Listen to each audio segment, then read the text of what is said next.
give a fuck what you say. Yeah, I'ma do shit my way. So you can go kick rocks, I'ma stack bricks up, build what I want to make. Yo, I got a lot of shit to say, so I'ma do this every day. I'll be writing things until I'm fucking buried in my grave.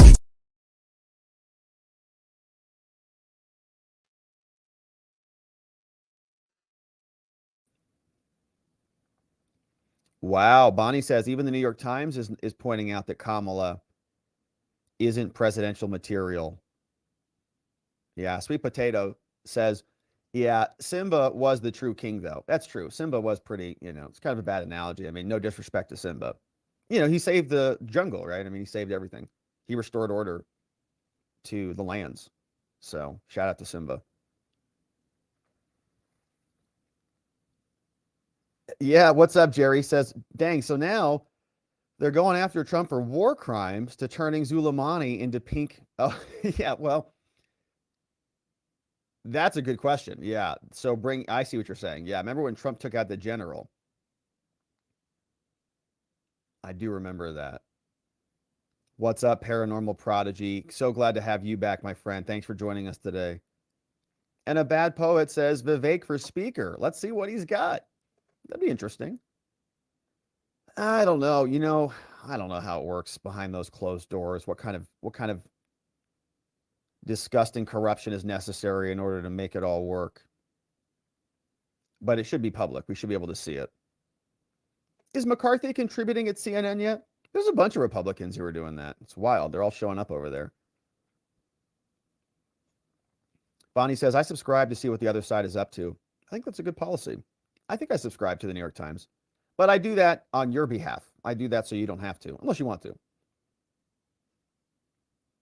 But it's like, I subscribe and then try to take the best stuff and incorporate it where we can. Yeah. All right. So there was an interesting report that dropped. And I think I had this queued up. It's a long one, so we don't have to spend a ton of time on it, but it is an interesting one. And look at these numbers.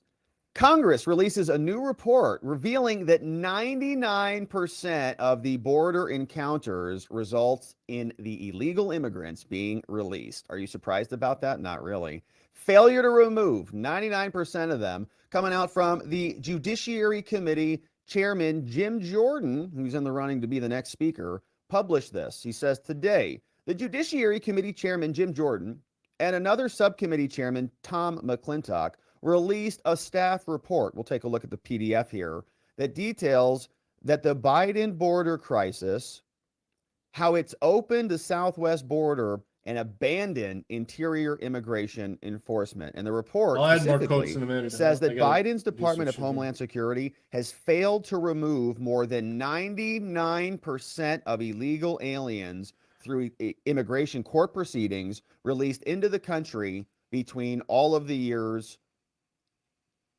2020, 21, January 20th, 2021 to March 31st, 2023 alone. Let's take a look at the report because it is pretty gigantic. You can see it's 61 pages in total. We'll hit the highlights.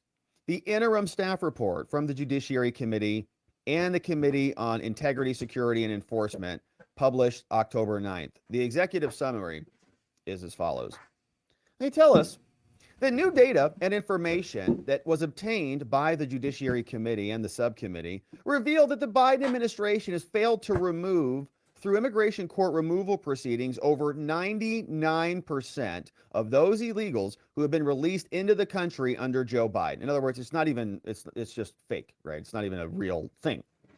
It's not even close to being something that is productive or useful in mechanics.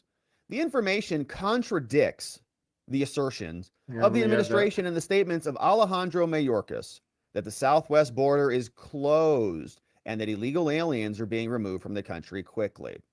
They say these new data reinforce widespread concerns. More than 2.5 years into Biden's term, the crisis continues. Publicly available information shows that encounters of illegal aliens on the southwest border surpassed 100,000 for the 31st straight month. 100,000. And the total southwest border illegal alien encounters exceeded 2.2 million in the first 11 months of 2023 alone. And we know that the population of Wyoming is about 500,000 people. So that is multiple Wyomings. In August 2023, encounters of illegal aliens at the southwest border skyrocketed to 232,972 people. I can't copy from StreamYard. So and the unreleased encounters for September of 2023 will reportedly shatter previous records prior to that. Meanwhile, we've got more than 1.7 million known gotaways, people that we know got away, that they have evaded the Border Patrol and escaped into the interior of the country. We've got an unknown and untold number of unknown gotaways avoiding detection during that period. So 1.7 people that we know that we saw that we did not capture or process, gone. That's what we have identified. So what is the number that we have not identified? So you should get paid this week then. And the people that we do identify and do put into the systems, 99% of those are not being processed at all or not being removed. Under Chairman Jim Jordan and Tom McClintock, we are conducting vigorous oversight of this administration and their immigration policies. New non-public data provided by DHS to this committee, so stuff that we have not seen elsewhere that's been released to the media, paints a bleak picture of the state of our border security, and the new data are staggering. Congress tells us that of the more than 5 million illegal encounters from January 20th, 2021, when Biden comes in, through March 31st, 2023, at least 2.4 million illegal aliens had no confirmed departure from the U.S. No confirmed. So 2.4 million people, which is 5 Wyomings. Of the illegal aliens encountered in those 26 months, DHS released approximately 2.1 million illegal aliens into the United States. Just go where you need to go. Between January and March, during the Biden term, the administration has removed, this is the number, listen to this number, it's wild. Only 5,993 illegals who were encountered at the southwest border or who were placed in removal proceedings. So just do the math on that, and it's clearly less than 99%. Grab that in a minute. 2.1 million or 2.4 million.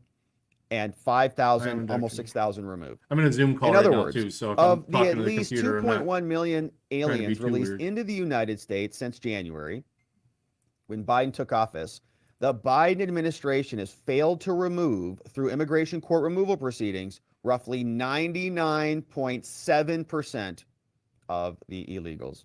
Incredible. So what's the point? Do we even need to try to like have a court system at all? Like, do we? It's like it's actually meaningless.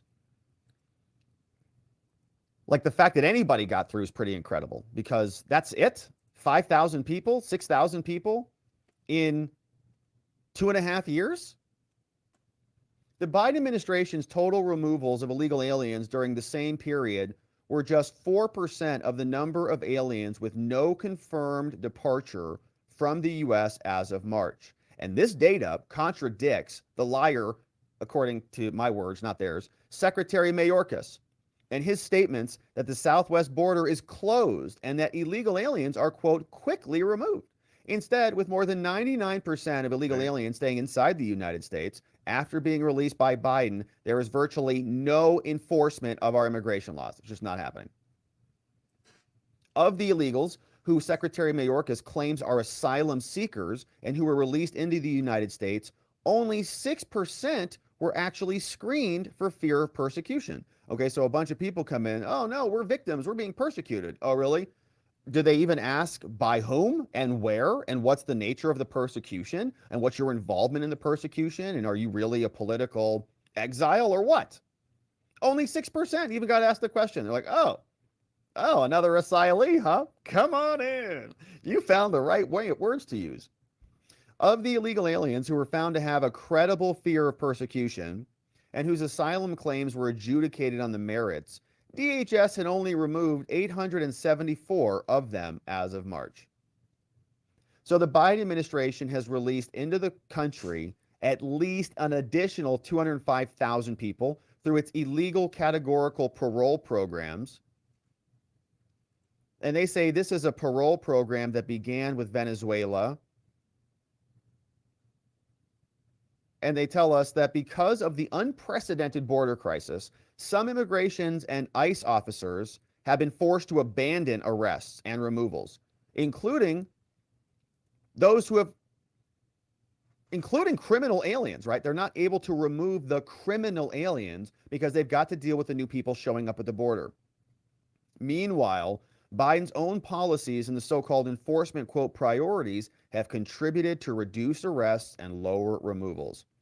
In transcribed interviews before the committee, ICE officials, including an ICE official and multiple ICE field directors, have testified that under the Biden administration, releases have increased, removals have decreased. Wrong numbers are going in the wrong directions. American communities have become less safe, and Biden has all but abandoned immigration enforcement, which is exactly what the numbers show.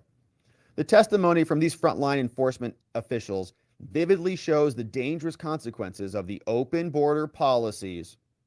So our subcommittee is going to continue to investigate to determine how we can reform immigration law and end the far left's policies of incentives driving the crisis at the border, which is a word we've always used here. They create incentives which cause people to come. And you can just see some of the report here. If you want to read the full thing, you can find it on the congressional website. But here's releases versus removals. 2.1 million released, 108,000 looks like removed. Small slice of the pie on that one. It's almost as though they're not even trying. It looks like they're not even trying when you look around and you see the media, but now the committee reports that the numbers show that as well. And there's a reason for this. I think that they want to cause a problem so that they can bring in a solution. The solution, either way, is going to be something that is favorable to the deep state. If you have a major immigration problem, maybe they clamor for a solution that involves citizenship. If they get citizenship, well, then they get new voters. If they don't want that, then maybe we have a breakdown of services and the government has to come and demand more money to solve the services. We need more government funding to bring in more resources to your states. Maybe there's violence. Maybe we have a border breakdown or a border war, or we have conflict that increases beyond just the deaths of fentanyl. And then Congress comes in and says, we need national IDs now so that we can keep track of all the criminals. And we go, well, you kind of let them in the last 10 years. And they say, well, but now you need to be checked. Just like you need to be patted down at TSA everywhere you go, even though now terrorists are flying across on go-karts with parachutes or something. So this is a problem that I think is being engineered. Meanwhile, the Republican and probably many of their donors are thrilled with cheap labor. And so the problem just continues to be exacerbated. The question is, how long will this go, and what will the response be, if there will be one at any moment in time? Jim Jordan is running for the Speaker of the House. We'll see if he gets there and what he does about it all. All right, my friends, let's see what you have to say about that. You know, we had a nice little pie chart in there. I thought that was very appropriate. Speaking of pizza, did you see the pie chart? Wasn't that fun? Very apropos, as they say. What's up, Nathan? He says, you know, there was talk about banning the use of pineapples, and this came to mind. In some traditions, onion and garlic are known to cause afflictions. Like Ayurveda notes, they can excite people due to their nature. So I've wondered about onions and garlic and Israel's woes, if they could agree not to consume either food to help calm things down. I don't know. But the impression I get from mentioning this is that they would unite and fight anyone who proposed impositions on their cuisine. And well, as they should. You know, they have a right to free cuisine as we all do. Just like I will never consume pineapple on a pizza, ever. Not even at the tip of a spear. Going down with that one. In honor of my Italian heritage and the people that came before me in Rome. It's a good question there, Nathan and 810. And I do like pizza. I do like pizza as a solution to world problems. It is good. I mean, it's pretty good. Who doesn't like pizza? Vegans? I mean, isn't there vegan pizza also? It's probably terrible, but I mean, can't they eat it too? Isn't it a great unifier? I don't know. I have no idea whether Jews or Palestinians eat pizza in any way, shape, or form. I don't know. But yeah, it's a good one. Well, we'll see. Hopefully we have world peace at some point. Is pineapple also an aphrodisiac? I think there's something about that, yeah. Oh, $100 dono if you eat pineapple pizza? What do you think I am, some kind of cheap pineapple whore here? Get out of here, Jeffrey Davis. Nice attempt, though, my friend. We have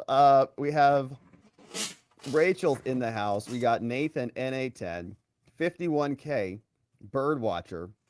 Good to see you. Says, I like JJ for speaker. Yeah, Jim Jordan. I like him too. I think he's good. I would miss him on Judiciary, though, you know. I would miss him.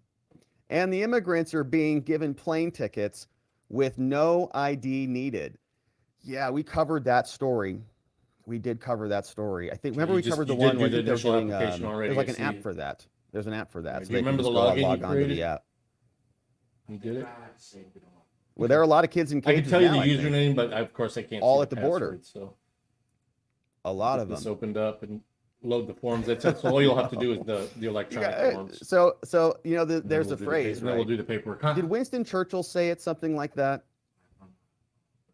Then you'll be eligible to start. Right now they got everybody on hold until at least $100 to stop speaking. I sent up so and many she new said, ones what yesterday. Do you think I am? That they just want to get those goods Some going, sort of a and cheap then they're like, whore okay, send for more. $100. So you'll be amongst about says, 4 people that will be starting as soon as much they let more me than that. send another group. And he said, well, now You'll we've established what you are, madam. Yeah, just give me now that. We're just give me a picture. You negotiating just text it to the office price. number. That's fine. What was that quote?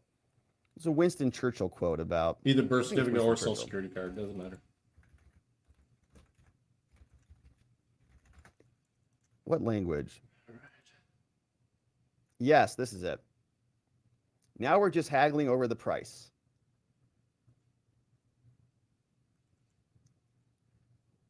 Yeah, so I don't know if this is a real quote. There's a famous story about intercourse and money that I've heard in myriad variations. A man asks a woman, people say it went to Churchill, Groucho Marx, Mark Allen, Mark Twain, Bertrand Russell, where'd it come from? A man asks a woman if she'd be willing to sleep with him if he pays her an exorbitant sum. She replies affirmatively. Oh, that's what it is. He then names a paltry amount and asks if she'd be willing to sleep with him for the revised fee. The woman is greatly offended and replies as follows. What kind of a woman do you think I am? He says, we've already established that. Now we're just haggling over the price. The joke is retold many different famous individuals, often Bernard Shaw. So the role of the character initiating the proposal in the anecdote has been assigned to all sorts of people. However, the earliest story came from O.O. McIntyre, a McIntyre column.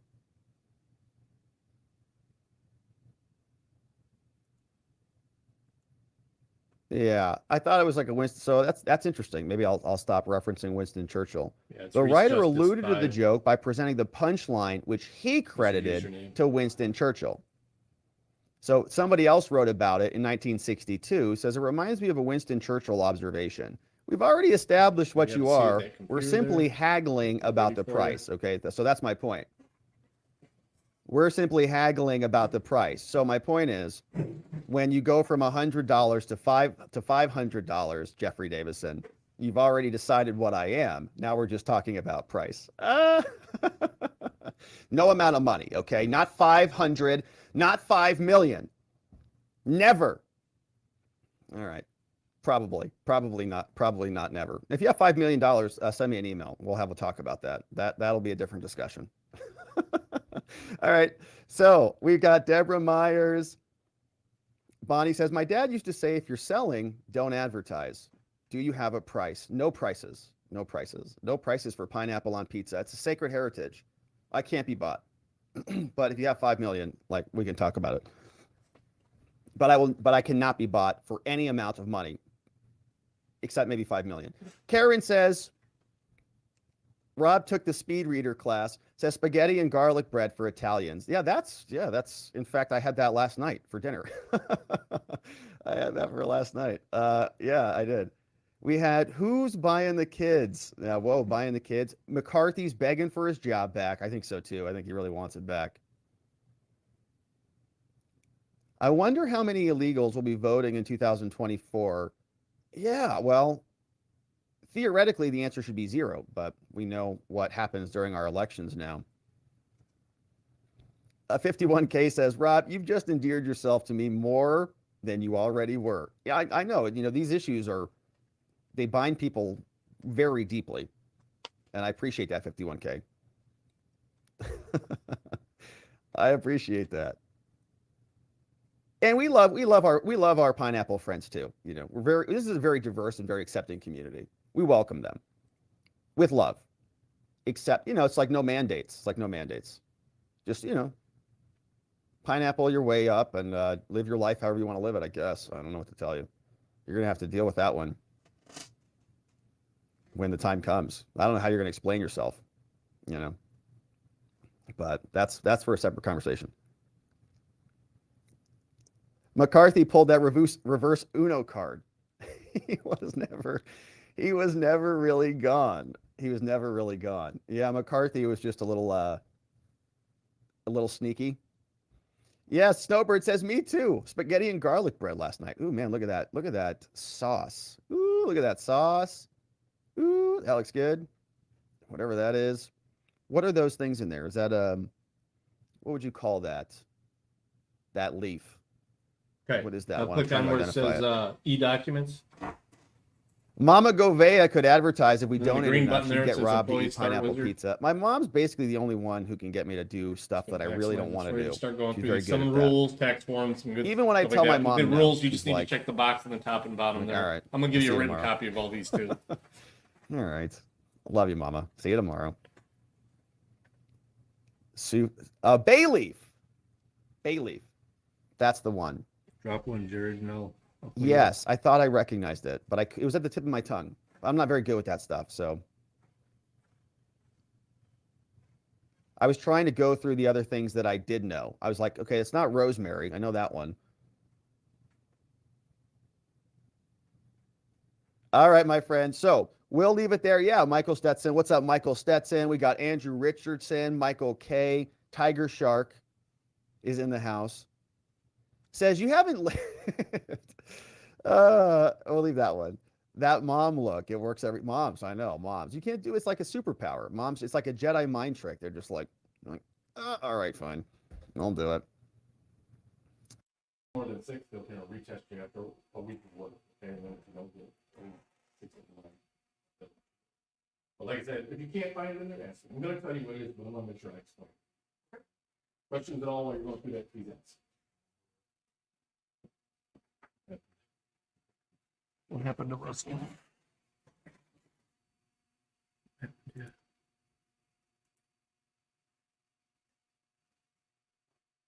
What happened? 25 minutes in.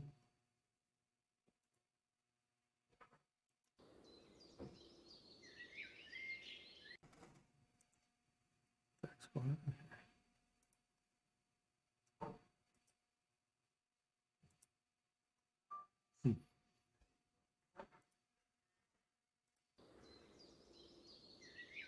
No face.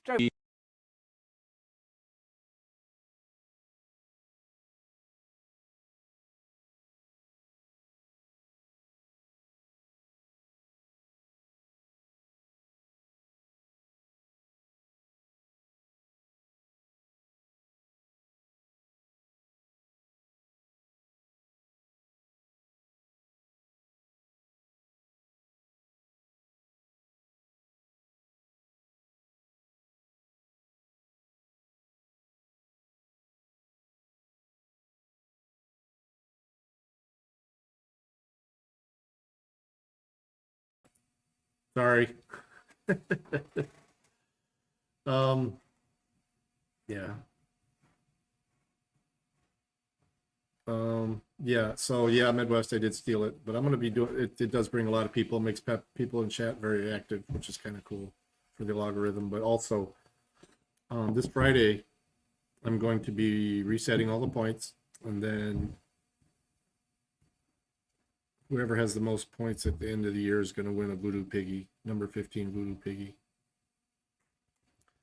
So Friday the 13th, we will be resetting them. So we're just having fun now. And also I will be adjusting the settings toward the 0 to 25. You will have a little bit of a loss rather than revolt. Dirty's still trying to talk me out of it because he's got the most right now. But I want to even the playing field. It is a Genesis Piggy, number 15. So that's the way we're going to be doing it. Oh, sign these out. All right. So back to Schellenberger.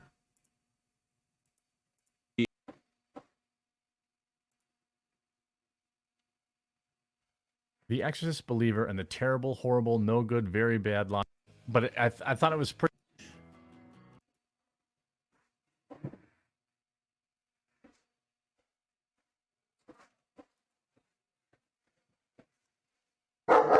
Did you hear? Yep, I was pooping. I was gonna make it back, but I would have had to skip wiping. You know, I didn't want to do that.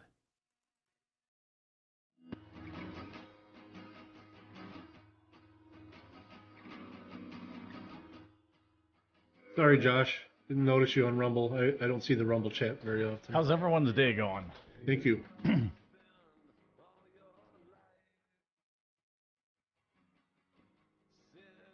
Hey, Jeremy, Coffee Brand Coffee, ordered 3 bags. Hell yeah. I poop a lot in the mornings. I'm like Shoot video. Let me see. I poop like 3 times before noon, and then I'm empty. It's like my body's like, all right, dude, no time. There's no time to be taking poop breaks once you've started working. So we're going to evacuate everything in your body as quickly as humanly possible. Think too much.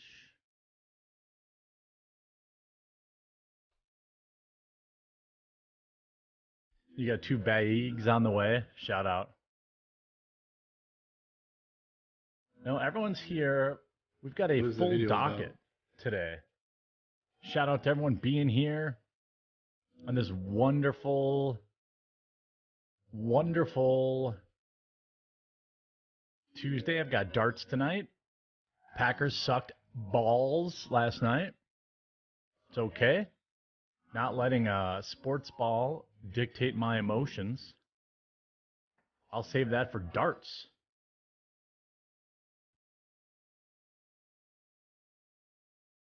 What are you all up to? See, this is why if you're just watching, you got to get the app. You got to get involved in chat. Yeah, Pac-Man, right? Listen to myself. I like the Giants, so I get it. Yeah, yeah. Try not to think too much. Lots going on. Ben Shapiro beating the War Drums. I'm sure you're shocked to hear that. Very, very, very angry at Andrew Tate. Hamas. Now that I've seen more news come out, I mean, I already kind of knew the way Hamas operated, you know? But, I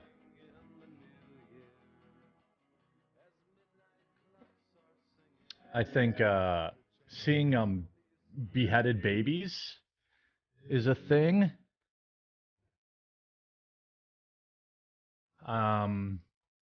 Not a good branding move for quote unquote freedom fighters.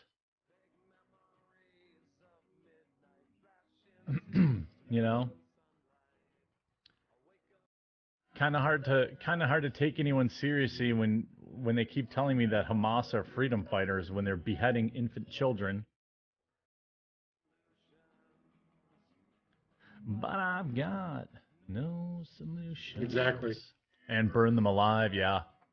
Yeah, I'm kind of like cheering for Israel, I guess, after this. I don't know. I know it's complex. I'm still anti-intervention. I'm still 100% anti-intervention. Build a wall, make it tall, make it taller. Dig it 100 feet into the ground so they can't tunnel underneath it. Yeah, I rolling some shit lately.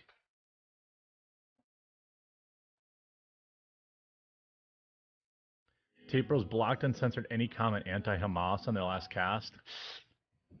Hamas seems like terrorists to me. They don't seem like freedom fighters. They shot a dog. I don't have to pick a side. I'm pro-America. You know, we went through that my whole mini melty yesterday about that. But like, it's like watching a terrible sport. Like watching a terrible sport. I still am kind of cheering for the side that didn't decapitate infants and burn them. I mean, I think essentially what you have with a lot of these fighters is they're like inbred savage, like actual low IQ cave people who like see a woman and they're like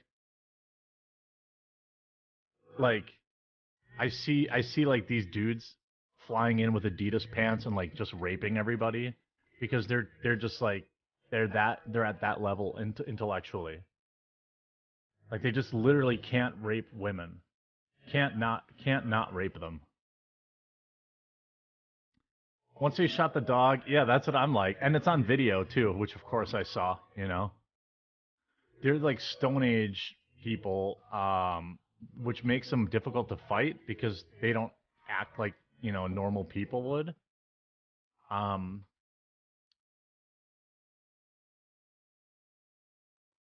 But I thought it was pretty weird.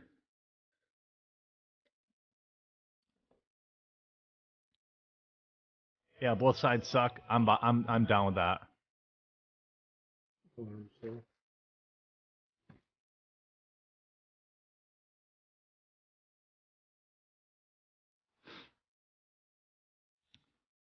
I don't remember that. Everyone's stolen. What?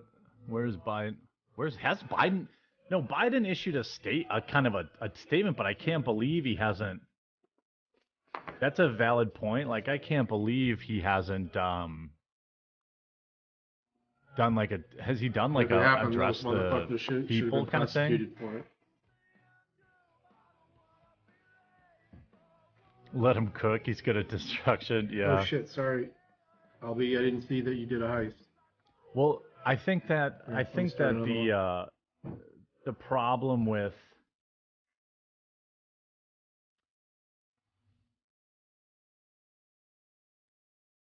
the problem with speed it up.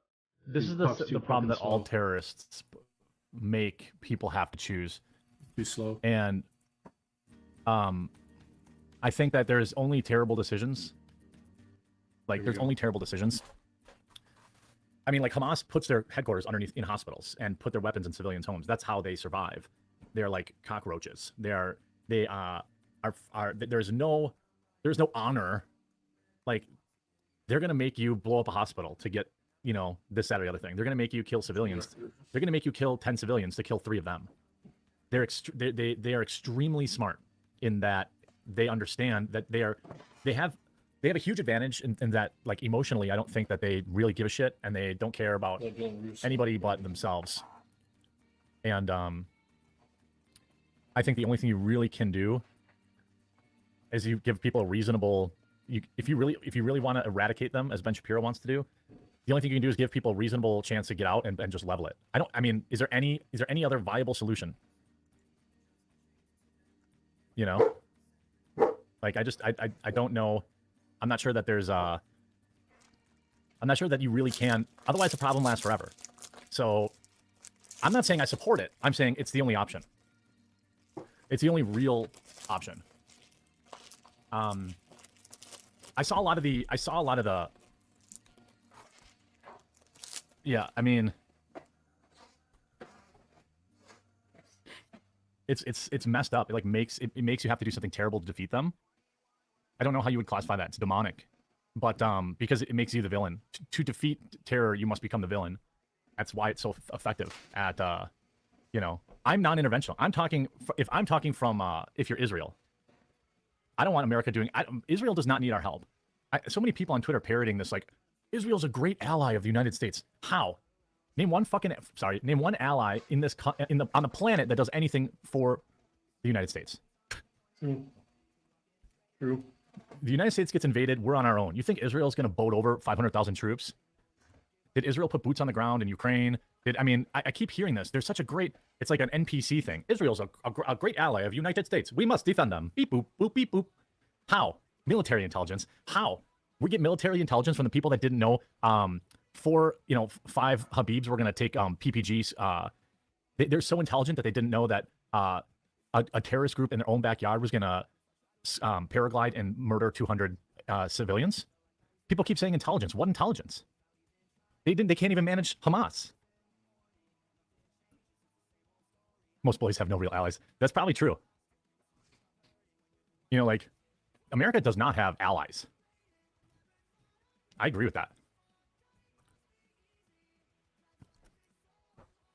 Israel is a strategic partner. They sell us. They give us technology. What? You mean that we pay for?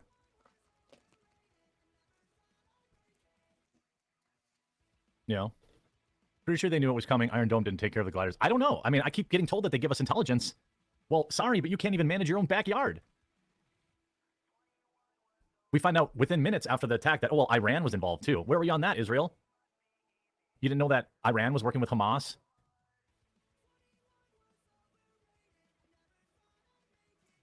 You know, I think that it's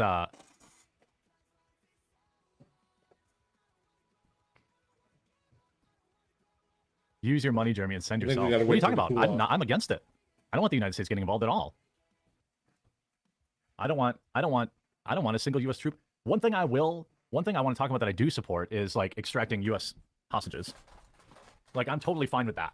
I'm fine with like Delta Force going in there, if that's even what you would call it anymore these days. Navy SEALs going in there and breaking down the door at whatever hut they're storing these Americans at, and putting a bullet in the face of every one of the terrorists within 100 yards, getting the Americans and leaving.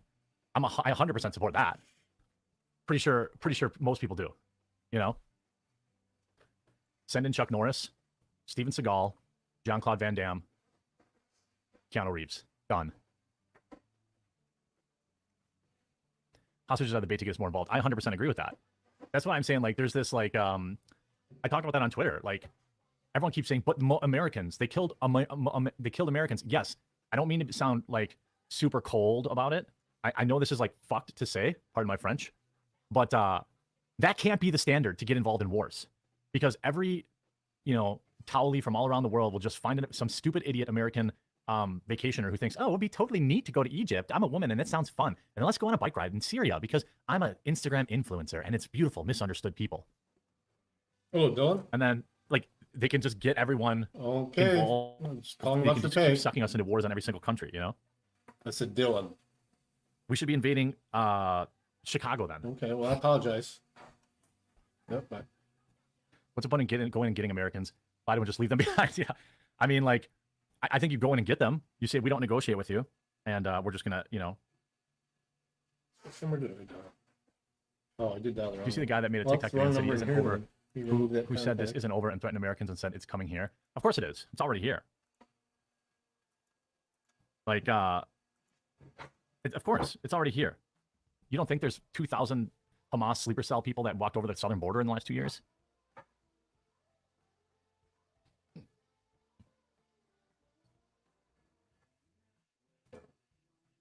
That's another argument too that I saw, and it's like such a, is a non sequitur? Is that there's a different word for it. It's not non sequitur. Like people were saying some of the biggest arguments for like neocon warmongers were like first but American citizens. Like I said, if they have American citizens kidnapped, I 100% support going in there, obliterating the terrorists and saving the Americans. 100%. That's what we're good at. The other thing people kept saying is when I said something like essentially like don't get involved, blah blah blah blah blah. Oh, I was gonna make a space lasers joke, but I need like a Jewish friend's approval. Any Jewish people in chat? I thought, I don't know. Like, I'm not sure that like I mean the thing I was gonna tweet was something like so I guess we know now that Israel does not in fact have elite space lasers or something like that. Because otherwise we would have seen them by now, you know? So the other argument was something like, well, we have to get involved. They're already here. They're already in America. And I'm like, I got that answer. I swear, like, thanks, Summer Rose. Okay, I got it.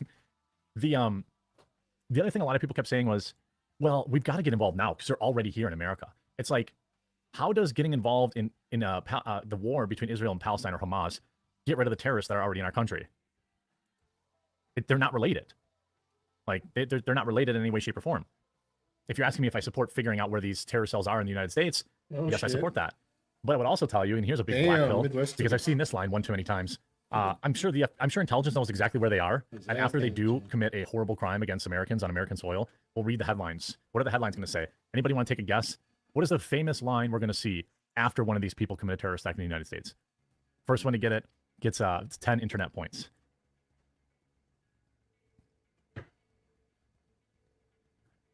You know what they're going to say. You know what they're going to say. Yes, exactly. Yeah, everyone knows.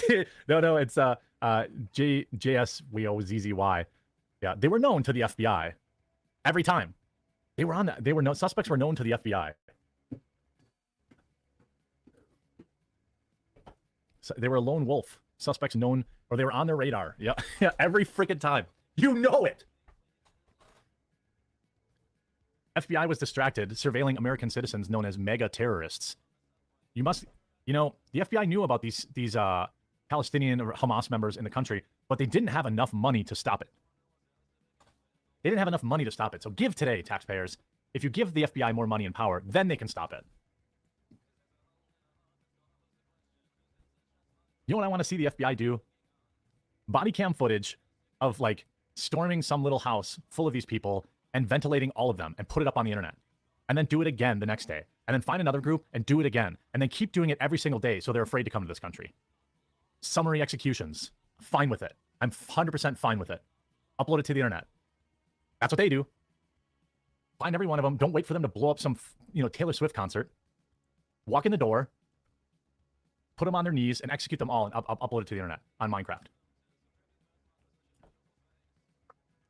That would be some kind of message in Minecraft. So anyway,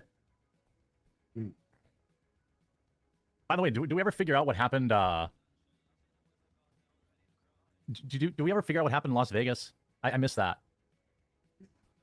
Don't know who the suspect was. Don't know where they went. Everyone just accepted that. Thanks, FBI.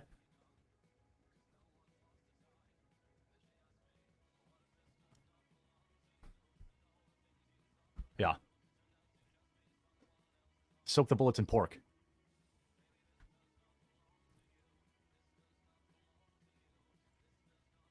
I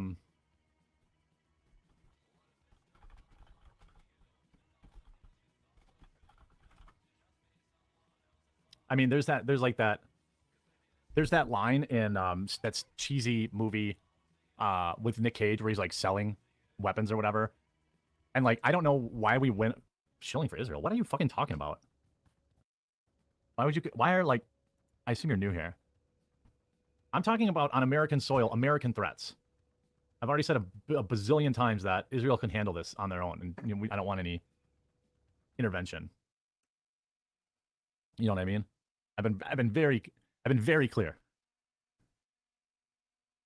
Whatever happened to those days where it's like, They do this, we take out a city. They do that, we, you know what I mean? Like, that's got to be the price.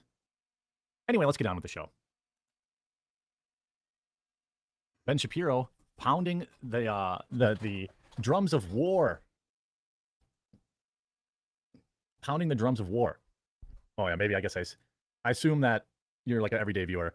I forget that new people do come in. Just so you know, people know where I stand on this. I am 100% for non-intervention. Ben Shapiro quote tweeting just in, the UN Special Rapporteur for Human Rights in Palestine, quote, "We are horrified by what's happening and we call for a truce." Ben Shapiro says they can fuck right off. War. War. To which Andrew Tate replies, "Mr. Tough Guy, let me assure you, as someone who has done his own fighting, as opposed to excitedly encouraging others to do it for him while sitting at home on a comfy chair, peace is always worth a conversation." I actually big agree with that. Like, yeah, Ben is 100% for losing American lives in a foreign country. I 100% agree with you. Yeah, he's not going to go, but, you know, this is a Tate W. He also went after her Black Lives Matter. Black Lives Matter grassroots statement in solidarity with the people of the Palestinian people. Now, I'm not a geopolitical expert, but also I would say that, you know, it's pretty interesting. I'm sure the overwhelming majority of Palestinians are not Hamas terrorists. Maybe I'm wrong about that.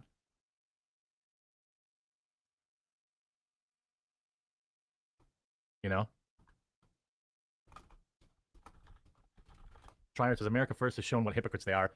They want us to get out of Ukraine because we should focus on the U.S., but if Israel gets attacked, we must defend them. Yeah, I mean, I think it's pretty hilarious. Like, I put up a meme on Twitter about that, and there are a lot of people who are really pissed. But it's just what I'm seeing, you know? 40 babies murdered. David, it's hard to even explain exactly just the mass casualties that happened right here. In fact, the Israeli military says they still don't have a clear number, but I'm talking to some of the soldiers, and they say what they've witnessed as they've been walking through these different houses, these different communities, babies, their heads cut off. That's what they said.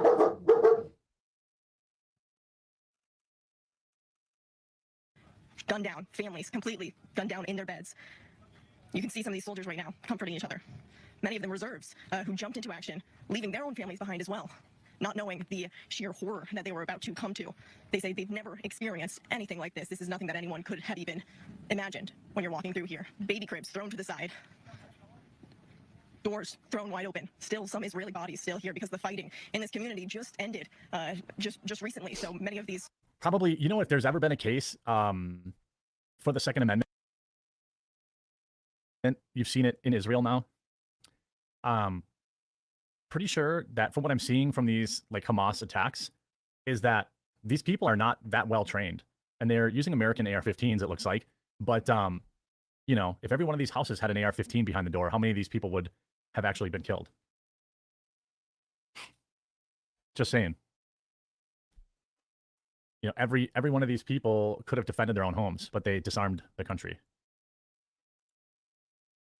I know they're trying to loosen gun laws there, but I'm just saying, you know.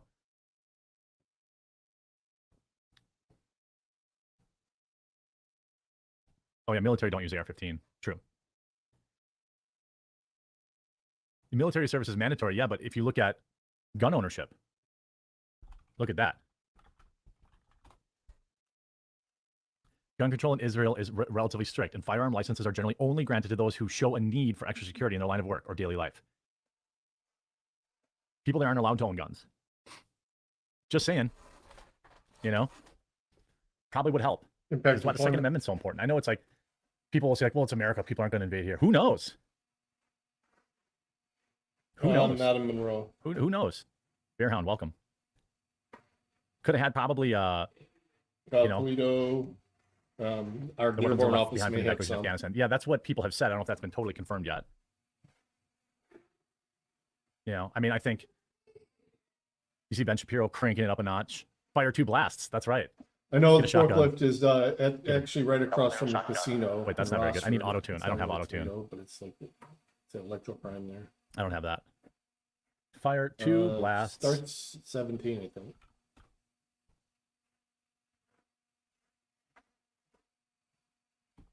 Okay, well, our Toledo office is actually handling that too, so, I think that's a Darren Chris song.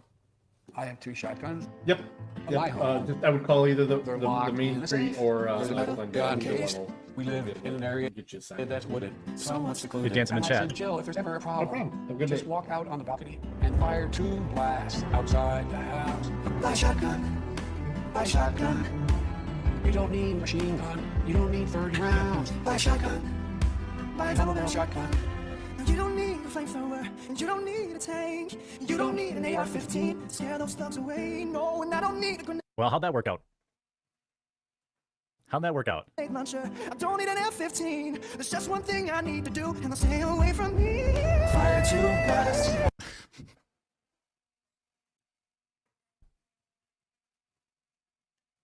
Ben Shapiro coming back over the top rope.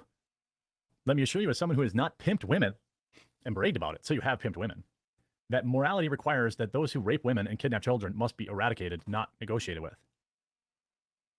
Well, I'm saying like, I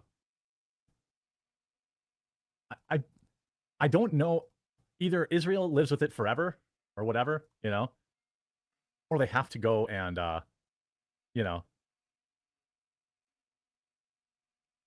how about this? Did you see this hilarious fake CNN report? Now, there are several things. I mean, imagine, right? You're over there in a war zone. Okay, I might actually do, should we do like I might do a standalone video for this.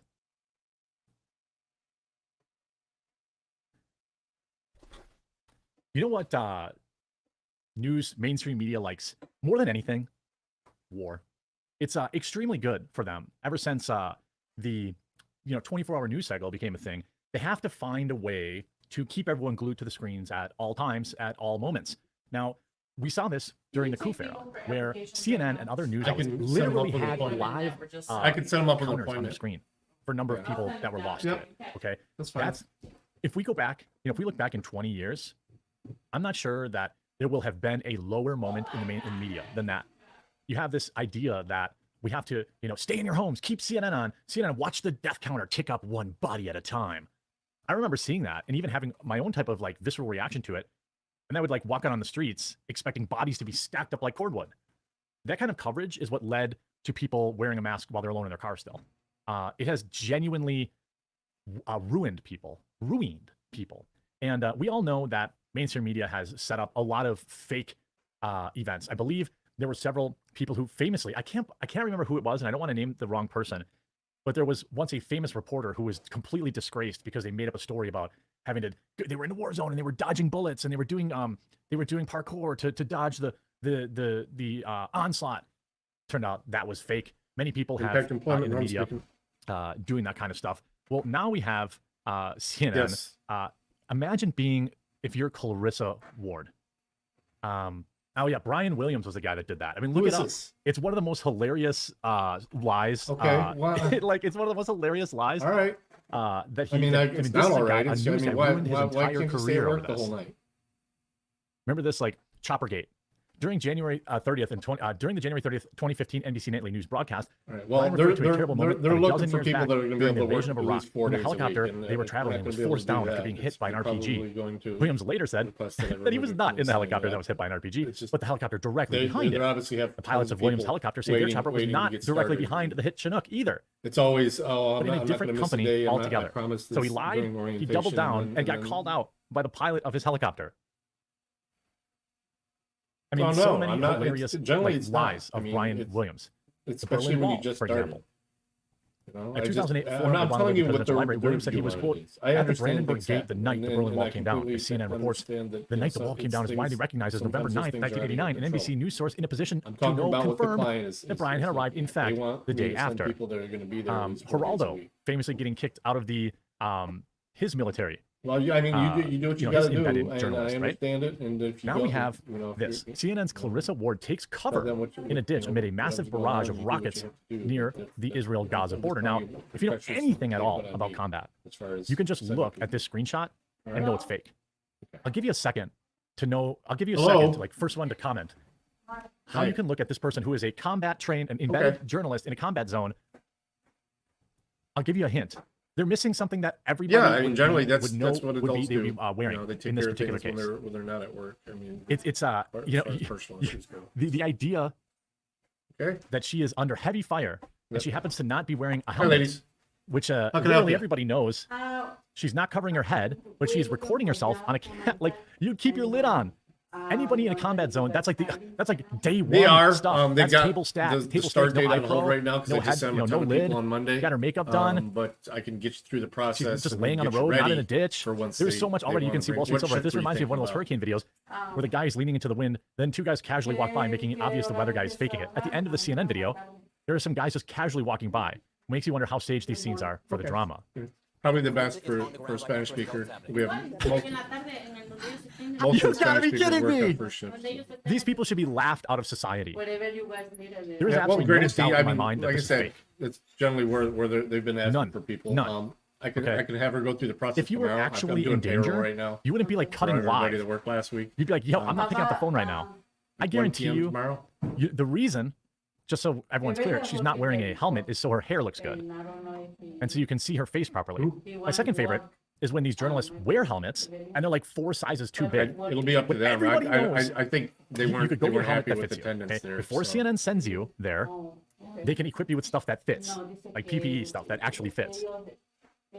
Hi, John. So forgive me, I have a slightly unelegant position, but we have just had a massive barrage of rockets coming in here. Oh yeah, it looks like Not it. too far from us, so we have had to take shelter here by the roadside. Taking shelter by the roadside, laying flat on in a parking lot, resting your head on your arm and not Yeah, covering your tomorrow head. 1 p.m. That we're just about 5 minutes away. Gaza is in that direction. We can hear now a lot of jets. In It takes Scott about an Plaza. hour and a half. Iron Dome intercepting. Are you going to be with her? I like that so, they're like, this guy in the back is so Translate. scared. He's on a cell phone call. okay. Somebody This guy be back here is on his cell phone. They were whizzing over And she's also very clearly pretending to be out of breath. head and making impact in that direction. Not too far from here. We came to this location. She'd probably be good for those old herbal essences commercials. If It's you're up old to enough you. for I that. mean, as long as I need someone here that can help at least This is the first translate. place where they breached that border wall, and they basically She's probably in America on a soundstage. just spraying Okay. lead. Well, that's wherever fine. they We can saw do that it. after Just 3 right tomorrow. Before that happened, we had to hit the deck, but Okay. heavy weaponry being used. This is so staged. Not a single person with her is wearing head protection. Not a single one. Where are we moving to? Sorry, just 1 second. None of these people are wearing head protection. All right, so now They must really be in the war zone. I can show you the scene here. Look at all the missile hits all around her. Oh, there's none? Everything seems fine? This is where those militants first came, Yeah, look at all the damage. I mean, none? opening up fire on all these vehicles. There's a baby carriage down there. There's a baby. Oh, they're opening fire on all these vehicles. And then there's a baby carriage. Not a single siren, not you know. Turned over on its side. You can see over there, Clayton, if you just show in the distance there. What? Some kind of strikes. Looks What? That's 100 miles away. Are you joking? It's awfully quiet. A good point, too. Also, awfully quiet for a war zone.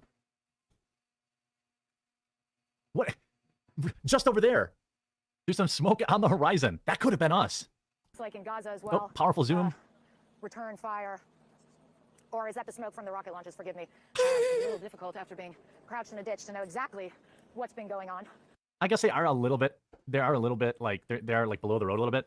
But you can see here these people here are just casually hanging out. You see Clarissa looks remarkably fresh for someone laying in a ditch and dodging a massive barrage of rockets. Obviously ample time to do her hair and makeup. Oh, wait. Okay. Maybe it's real. Hold on. Here's what led to this. The pure bravery from the CNN team. Why is nobody wearing any PPE? The person who's on camera is wearing a vest, by the way. Her entire crew is not. Oh, is it wearing flip-flops? This is all fake. What is this? This is even worse. Did you see all the rockets flying by? Did you see the? Did you see it? You must have blinked. Did you blink? Like what? Didn't she say there was a barrage of cars that would fly? There were rockets. Pew, pew, pew, pew, pew, pew. Heavy artillery. Look, I found this piece of metal on the ground. Why are they running up here? If you were really worried, you'd head in the ditch immediately. He's on his cell phone. Imagine that. Imagine they're like, you're out there. I know I've got vets watching this. You're out there, like, you got no helmets on. Only one person has a vest, and it just says press. I don't even know if it's protective. No helmets, no gloves, no nothing. On his cell phone. This looks real. down. Close.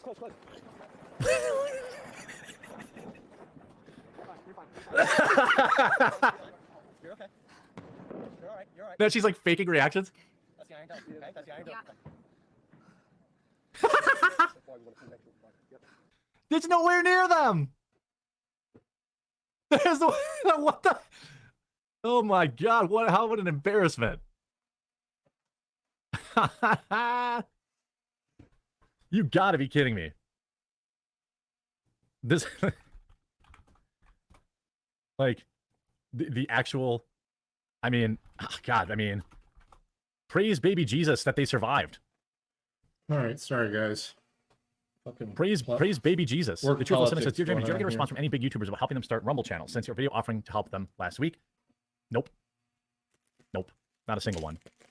I did get a couple of people uploading videos that were like, but this is why I don't check 2 boxes.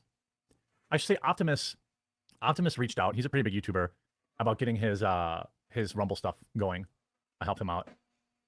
Like, that is, I mean, it's sick.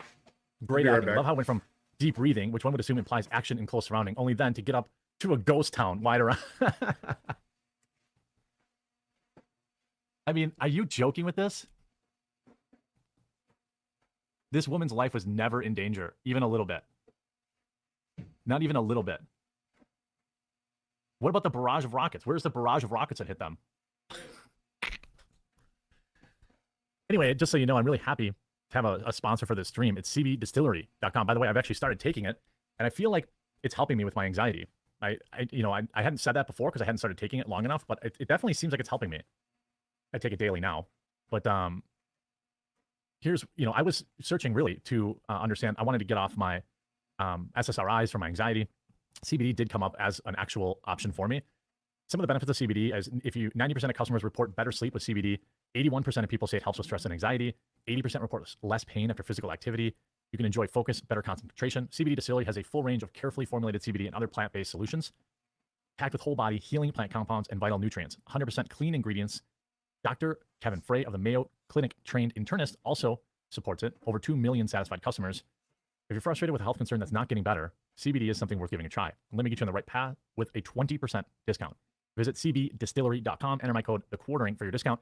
No prescription required. That's cbdistillery.com, promo code TheQuartering for 20% off. That's cbdistillery.com. Links also in the description. They just did a relaunch of this. I was taking the, I mean, they have some products that have THC in them. Some people like that. But the gummies that I was taking were mostly CBD. I think full spectrum. These are what I was taking. They have some to help sleep, all that kind of stuff. So try promo code TheQuartering. I think I think you really like it. I gotta get some of the new like unwind ones. People say they work better with the THC. I mean, there's a little bit of THC in the ones that, like, it's below the legal limit. But they do have some that have THC in them too. But that's your decision. Anyway, cbdistillery.com, promo code TheQuartering, give them a try. Anyway, you don't have to do that. If you want to try the kind without THC, there's these like full spectrum CBD gummies or the 30 meg broad spectrum CBD anytime gummies, 0% THC. So there's some that don't have THC in them. That's if you want your gummies, I take ZQL melatonin before going to sleep. Try the CBD sleep one. Let me know because my wife has a hard time sleeping. Try the CBD sleep thing and let me know if they help you. They're useless. I disagree. They work good for me. 5 mil will get you high if you're a weed lightweight. 5 milligrams of THC in an edible will get most people high who aren't regular smokers. That's a fact. Exactly. Your body is full of cannabinol receptors. Why do you think that is? Yeah, cannabinoids. Yeah. So Ben Shapiro wants war. We talked about that. Jeremy Boring, failed actor, current multimillionaire, weighing in. Being a professional fighter in no way compares to fighting for your life in the war, you poser piece of shit.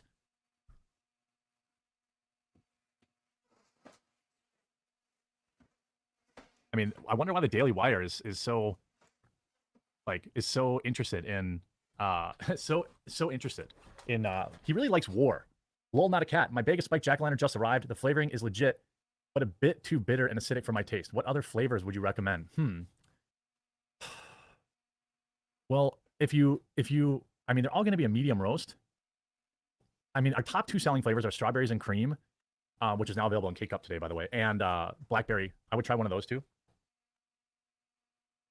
By the way, also started the pre-order today. We just did our strawberries and cream. We just made it available for pre-order in the K-Cup, which is brand new. And then we also now have a variety pack, which is our medium roast, our dark roast, a pack of blueberry cobbler, and a pack of strawberries and cream.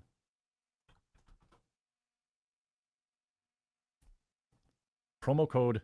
I have a promo code to save you 10% too if you pre-order. It's, hold on. Hold, please. Strawberry and Friends. That's a promo code for 10% off.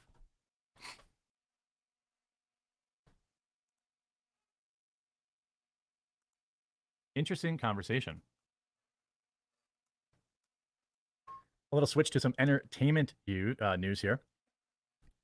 We've covered at length on this channel the downfall of the Disney princess actress. Essentially, people hate Rachel Zegler. I mean, with a white-hot passion. They hate her because of her various interactions with fans. Now that interviews I did reach out to them. I don't think they're actually marked 0. Even though it is 0, but I don't think they're actually marked 0. They do testing, but I don't think they do the percentage testing labeled on the CBD. Hello? She sounds like an entitled brat, and a whole variety of other reasons, to be honest. But lost in all of this is also the fact that people really still hate Amber Heard. And there was nobody who benefited more from the Rachel Zegler is a terrible person campaign or factual update than Amber Heard, who was hilariously basically laughed out of Hollywood. Now there's a new rumor going on out there, according to Sportskeeda. I'd say after it's something Rachel we can Zegler set up. and Amber Heard reportedly. Oh, after Rachel Zegler, Amber Heard is also reportedly blacklisted from think Hollywood. from the desk phone itself, I mean, you can see the other extensions. I find that on the extremely network, difficult to believe. I don't say that like as a, I mean, I think that their behavior would perhaps warrant some sort of, removal from Hollywood. I'm pretty sure. But in my experience, that's these people are not kicked out of Hollywood. They are celebrated. They are, the more they hate the fans, the more they hate the viewers of their movies, the more popular they are in Hollywood. So the whole thing there is something in the program that may make it easier. In any reasonable way. In the glitzy world of Hollywood, an actor's reputation is like a golden ticket to success, they write. But recently, Amber Heard has found herself in a particularly tough spot. Her reputation has taken a big hit because of the highly publicized legal battle with another famous actor, Johnny Depp. This battle caused a massive uproar in Hollywood. I thought we had him set up may not be getting any more of those blockbuster movies that we all love to watch. Heard's career is facing a storm because of the publicized spat with Johnny Depp. Many in Hollywood are talking about her getting blacklisted, which means she might not be chosen to play the big, important roles in major Hollywood projects. Much like Rachel Zegler, Amber Heard has also found herself in hot water in the Hollywood sphere due to her high-profile legal battle with Depp. I mean, I think this just seems too difficult, too odd to believe. But yeah, Greg here's sure. Yeah, like I said, I'll check it all out. Zegler and Heard have faced severe backlash in the media, which has led to doubts about their future roles in Hollywood. The calls are going I don't really know. I mean, Amber Heard, renowned for roles as Mare and Aquaman. Where's the source even coming from? I don't know. It's a reliable source. I think you end up. People just make stuff up for clicks sometimes, and it's like there's a reason that these things on some of these sites. Program too. If we go back to, October 3rd, Rachel Zegler seems to be the actress Disney fans love to hate. No Disney project has united fans in hatred better than the upcoming retelling of Walt Disney's Enchanted Fairy Tale, and many believe Zegler's behavior and comments surrounding the production are to blame. Based on her previous quotes, they're not wrong. While rumors persist that the actress has been let go or replaced, Disney is going through with a much maligned adaptation. Although fans have pleaded with Disney not to pursue this project any further, the truth is the studio will likely release the film, lose millions at the box office, take the hit, and never work with Zegler again. Broad is the path and wide is the gate that leads to destruction, but Zegler is practically sprinting. She insulted her male co-star, trashed the original Disney classic, and has reportedly been a nightmare to work with, ultimately torching her career in the process. But where? Who's reporting it? This would be the very first time that Hollywood got rid of someone who hated viewers. Zegler's reported behavior might land her in a world of trouble. However, she isn't the first to take this path. I mean, I don't know exactly where these rumors are coming from, but I would be shocked. I think it's odd that they don't say who's saying it. This video links a video from Mike Zero. Now I don't discount. I don't like to, this is a YouTuber in our space. Okay. But what I can tell you is the reputation for this YouTuber is that they make up things out of thin air. I don't want to disparage another YouTuber, but I don't think anyone thinks Mike Zero is actually has any actual insider tips. There have been other YouTubers in this space too that seem to have inside information on everything, and it never comes to fruition. I mean, I think I saw like 24 proof that Kathleen Kennedy is fired videos, and you know that's never happened. I mean, this seems like a complete. I mean, it's fantasy, perhaps. You see Rachel Zegler involved in a major battle against Disney. This published yesterday. Actress Rachel Zegler has quickly taken the world of Hollywood by storm. Zegler's career began to soar after a breakthrough role as Maria in Steven Spielberg's highly anticipated remake of West Side Story, which, by the way, if I remember correct, lost $200 million or so at the box office. The role catapulted her into the spotlight and garnered critical acclaim for a performance showcasing her remarkable singing and acting abilities. Okay, that movie made no money. That movie made none. Why would people want to run to, and flock to her? I mean, I think that like the idea that, fans don't like her, what's going to be interesting to see is the Hunger Games stuff. I don't think people are going to show up to see the Hunger Games because who cares about the Hunger Games anymore? But I could be wrong. I don't know if this is a new book and people are like big into the Hunger Games again.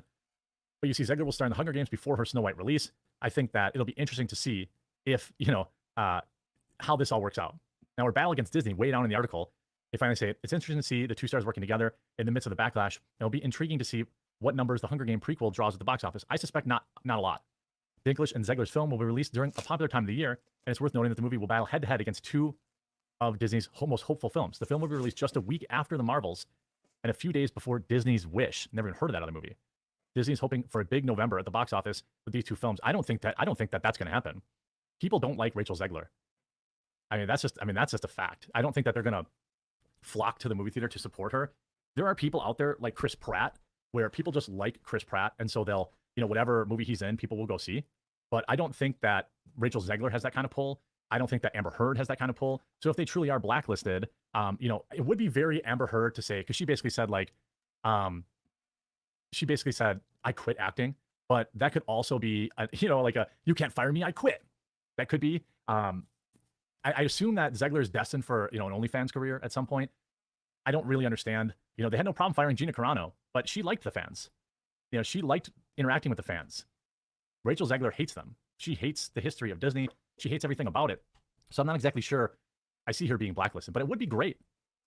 We know that Disney is undergoing kind of this hostile takeover attempt with the angel, or the whatever they call him, a activist investor, where now he wants a stake of Disney. He wants seats on the board. He wants to get rid of them being woke. He wants to push for profit instead of politics. Zegler could be somebody that, should this guy get control or power, that he's just not going to have a problem. He's not going to have a problem cutting bait. That would be interesting. I think Disney's really kind of looking for these girls whose eyes are really far apart. I assume there's lots of them out there who don't hate the fans. So it'll be interesting to see. It'll be interesting to watch, I suppose. I don't think that I've been convinced that there is a, that she's been gone, that she's out. I don't believe. I mean, there's a million people who can sing. It's just the truth. You have to have fish eyes. Yeah. Gotta have, that's the new look for Disney princesses, isn't it? You have to have really far apart eyes. Like a creepy amount apart. It has to make people feel uncomfortable. Like, it has to make people think like, is that normal? Now you got a star. I already uploaded a standalone video about Disney being in rough shape. Let's get to Brittany Venti could have been a new Hollywood starlet, right? Shout out to Brittany Venti.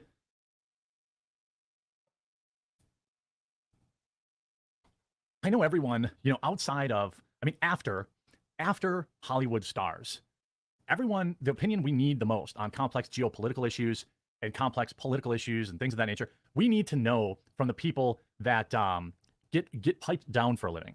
We need to hear from the women of the night, because they are the thinkers of a generation. They are truly the new moral high ground. And honestly, for me, I'm always far more interested in what somebody like Mia Khalifa has to say about politics than even Hollywood. And that's saying a lot, because Hollywood is very smart. Hollywood, they're just far smarter than any of us could ever be. And it's hard to admit that. But, someone like Mia, who, has got famous having people, be their L's on her F, has now been fired, canceled, not just from one job, but multiple jobs after speaking out in favor of, well, Hamas, it seems like. I mean, you get fired by Playboy, you get fired from this other company. You have this, Playboy fires Mia Khalifa after the prawn actress expressed support for Hamas. It wasn't for the people of Palestine. Now, Playboy's cut ties with after content creator Mia Khalifa, content creator, after she emphatically expressed support for Hamas following its surprise attack on Israel and urged the Terrys to better film their attacks. The Adult magazine announced that its decision to part ways with Khalifa, who joined its Centerfold platform in February, and emailed to subscribers late Monday, quote, "We are writing today to let you know of our decision to terminate their relationship with her, including deleting their channel on our creator platform," the team wrote. She has made disgusting and reprehensible comments celebrating Hamas. The email continued. That's great. But at Playboy, we encourage free expression and constructive political debate. We have a zero tolerance policy for hate speech. Isn't that funny? Even the prawn industry has gotten woke. All right. Like even that industry has gotten woke. What I also think is pretty funny is like, this individual is really not very interesting. They are, used up and old and have never added anything to society, yet they have a unique ability to get back in the headlines. We expect Mia to understand her words and actions have consequences. Users trying to access the page on the platform will now be confronted with a not found graphic. She drew the ire after posting a series of controversial tweets praising Hamas over the weekend. If you can look at the situation in Palestine and not be on the side of the Palestinians, then you are on the wrong side of apartheid. And history will show that in time, she wrote on Twitter on Saturday. She also called a photo of the Hamas Terrys a Renaissance painting. She drew additional criticism. Can someone please tell the freedom fighters, they're not freedom fighters, they're Terrys, in Palestine to flip their phones and film horizontal? She also criticized Kylie Jenner for posting a sensitive message of support for Israel to her Instagram account, writing, "If true journalism exists, the next person to talk to Kylie Jenner will ask her for her opinion on geopolitical tensions in the Middle East and not break eye contact. She can string one coherent sentence together since she wants to take a stance to her 400 million followers." Well, I'm pretty sure that you could say the same thing about Mia Khalifa. I'm pretty sure you could say the same thing about this person. And it's hilarious to me. You see, like, Ali Lennon, why are prawn stars and people that celebrate everything going on guys. to innocent people being promoted to 37.8 million people on TikTok? Mia tweeted for Hamas fighters to do this or that. I mean, I don't support Ali in this at all. I don't know him personally, but this seems like deplatforming. She's allowed to have her opinion. I don't support demanding deplatforming over it. But, there's like, I just want to make sure. I mean, this is somebody that's been coping and seething ever since, too. 5.7 million followers on Twitter. That's not even the first job. Spreading misinformation, saying it's the IDF doing it. I'm not sure. There's no evidence of that. Happy Indigenous Peoples Day, another woke thing there. I think I struggle because I just hate her so much. Her opinions, I guess. I don't know who she is. She just seems like an insufferable crotch. But it is her opinion. I don't love getting fired for that. But I think when you have, this situation where she was also fired a few days ago from Red Light Holland saying, "This is such a horrendous tweet. Consider yourself fired immediately. Simply disgusting, beyond disgusting. Please evolve and become a better human being. The fact that you are condoning these terrible things is truly gross. No words can explain your ignorance." This is after she's, wants better footage. I just want to make sure that there's 4K footage of my people breaking down the walls of their open air prison they've been forced to live out of their homes and into, so we have good options for the history books to write about it. This is when she's like, "Can you please film in wide format?" Now, earlier in the show, I talked about, some of the things that we're seeing over there. Now, I know that, as we saw with the CNN video, how you have the thing called the fog of war, where it's really difficult to believe anything you see because both sides spread propaganda, and you have the American government spreading it. You have political commentators in America, neocons that want war, who are happy to spread it. You have morons like Ian Miles Chong tweeting out knowingly false stuff to whip everyone up into a frenzy. And then so this is somebody who I think, I just have one question. Like, what do we think? What do we think these freedom fighters, challenge you to find a video filled with a more concentrated form of irony, hypocrisy, and good old boy tyranny than this one. A man standing out in front of the taxpayer-funded Museum of Civil Rights in Jackson, Mississippi, exercising his First Amendment civil rights, holding one of the most wholesome signs you could possibly display, that's "God bless the homeless vets" on the front and "Help Not Hate" on the back, and is approached by two black officers who inform him that he needs to get permission from the government to stand there and exercise his civil rights. Good morning, y'all. Welcome to the Museum of Civil Rights. God bless homeless veterans. Good morning, y'all. Welcome to the Museum of Civil Rights. God bless homeless vets. Y'all have a good day. God bless. Please pray for the homeless vets. God bless you, sir.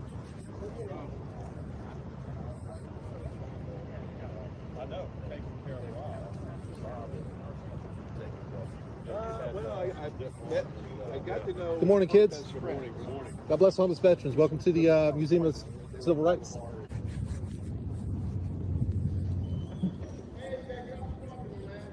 Why's that? Why's that?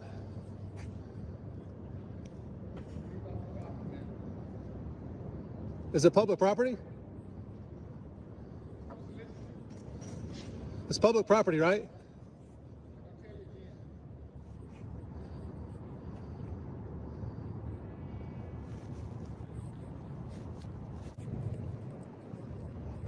Hey, sir. Yeah. What's going on? Yeah. I know you don't mean no harm. Yeah, I'm just up here. This is public property, right? Yeah. But you can stay here. I tell you what, man. Just stand on the sidewalk. We knew it was you. Yeah. They don't realize, but you stand on the sidewalk, you okay, man. As long as you right here. Yeah. Yeah, but I kind of, and I think you guys are being so cool and everything, but I kind of dispute that. This is. Oh, we ain't gonna argue with you about this because today's a beautiful day. What's your name? Jeff. Jeff, Ricky. Ricky, nice to meet you. Yeah, man. Right. But like I said, we ain't gonna dispute. Man, we've been so doggone busy, and people don't realize. And man, I tell you what, if you can just move up right there, you can sit there all day. Now, Mississippi police officer Ricky here seems all nice and cheerful and everything, but he's still an armed agent of the state. He's here to enforce the will of his overlords, and a smiling face and cheerful demeanor doesn't erase that fact. Ricky has already set the wheels of tyranny in motion against a free American exercising his freedoms in a public place. And I can go tell the director you good. Let me go tell him right now. I'll be right back. What was it? The director of the museum? It's whatever. But you can sit right there, man. We ain't gonna ask stop. him if I can. Say God bless the homeless man. Yeah. Ask him if I can stand up here because it's public property. I'm not trying to be difficult, but I know. I have just as much right to be up here as I do on the sidewalk. I think. Okay. See that they complaining that sign. That's what I say. Man, I understand everything y'all did. Like I said, my dad, it was like that. Yeah. Hey, and just make. I just stand and get your word out. Yes, sir. Stand on the sidewalk. I think it's this is the Museum of Civil Rights, right? Yes. And they're calling the cops on me? Yeah. For free speech? That's kind of yeah. That's ironic, man. I'm glad you guys are being cool, but I believe it's my right to stand up here, so I prefer to stand up here.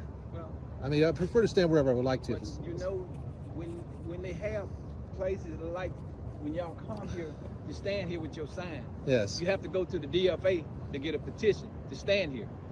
Yeah, but see, we trying to avoid that there. That's why I asked you to stand out here on the sidewalk.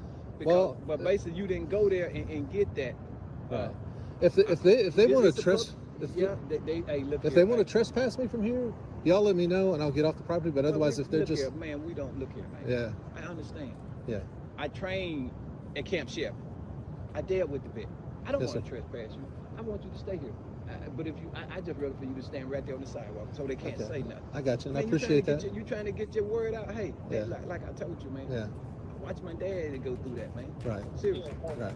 Don't let the seemingly understanding and compassionate words of this cop distract you from what's really going on here.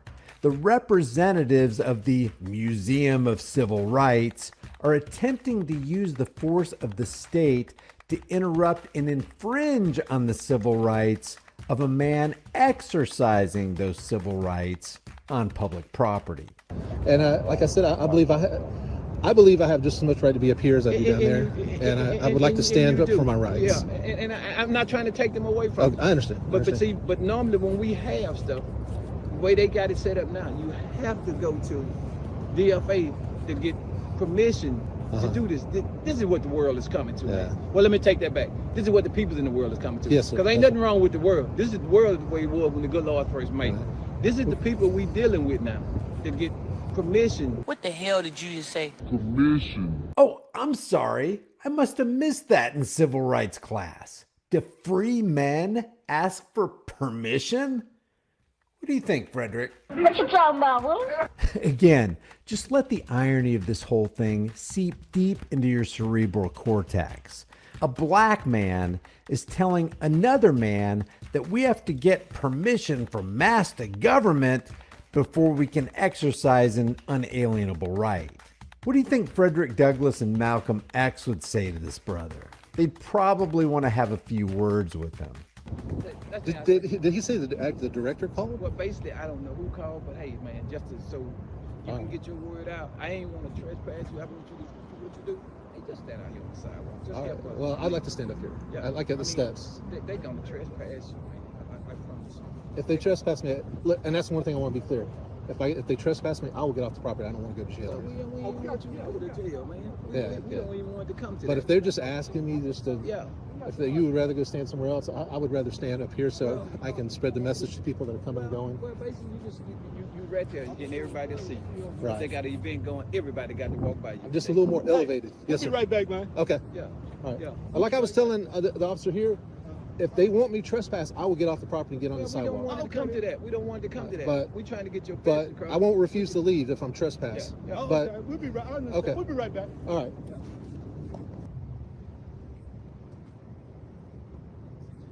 How y'all doing? I'm a bit too, but Gotcha. that's how the rules are. State property, you got to have permit to have a sign out in front of it. Okay. You stand on that sidewalk all day, we won't say anything. All right. But on state property, you got to have a permit. We'll give you the lady name and we'll give you that permit to put, have a sign out. Oh, okay. Yeah. All right. So they don't want me up here? Right. From here, from the, you see what sidewalk right there? Uh-huh. You can stand there all day, but state property, that's all state property. You can't have signs up unless you get a permit to use. State property. So if and I'm just asking, I'm gonna comply. I'm just asking. So if I don't comply and I go back up there, what would happen? Sir, you be trespass. Okay. We just told you. Now. I understand. Okay. Yeah, I'm just I mean, clarifying. we all trying to, I mean, it's no difference between you being there with your sign. If there really is no difference, then why are they differentiating? This cop made it crystal clear. If Jeff continues exercising his civil rights in the publicly funded Museum of Civil Rights, then his buddies who swore to protect his civil rights will violate his civil rights by arresting him because he chose to stubbornly stand for his civil rights. I would call this a grand slam for any civil rights lawyer, and I would definitely make sure that she was a black female civil rights lawyer just to put a sharp exclamation point on it for the museum tyrants. Yeah. If you don't stay property sign, that's Yeah. trespass. The only thing I like this better because it's elevated and more people can see me. And like you said, mean, it's state property. Right. So, all right, if I'm trespassed, I won't go back on there. Right. I mean, you go out here on this street right here. I mean, I can't even go into the museum or anything like that. Not with the sign. No sign. This is the Mississippi Civil Rights Museum website. The cops and the museum director are saying you can't go inside the museum with a God Bless the Homeless Vets, Help Not Hate sign. A museum that has display after display of marchers marching with signs. This black empowerment station from Gallery 7 within the museum has a sign that reads, "No turning back, marching for freedom and pride." Freedom Summer and the Democratic National Convention Challenge transformed Mississippi politics. Thousands of local people became engaged in the movement. Their desire to claim their civil rights outweighed their fear of violence. Meanwhile, outside the building that houses these words, a man is being threatened with implied force and violence for exercising the very rights that are enshrined in the museum. The only way this could possibly be more ironic is if this cop's last name was Parks and this cop's last name was King. Now, if these cops really understood what was going on and the gravity and irony of what this interaction actually represented, they would go inside the museum, grab the director by the hand and take him around to any one of the hundreds of displays inside the Museum of Civil Rights, and then make that director explain on video how he could possibly request that a man peacefully exercising his rights should have his civil rights violated on the very grounds of a museum whose sole purpose it is to enshrine the importance of standing for your civil rights. Right. Okay, I'll stay off the property. Let me grab my property right here. I'll get off the property. All right. So I can stand out here. I just can't go in there. All right, I'll stay out of there. All right, thanks for being cool about it. I'll leave the link to the Mississippi Museum of Civil Rights in the description and in the pinned comment, along with the link to Jeff's original video. Be sure to check it out because there is more to see. I think it's appropriate to end this video with the words of Frederick Douglass. Where justice is denied, where ignorance prevails, and where any one class is made to feel that society is an organized conspiracy to oppress, rob, and degrade them, neither persons nor property will be safe. Hit the like and share buttons, leave a comment, and I'll see you in the next video.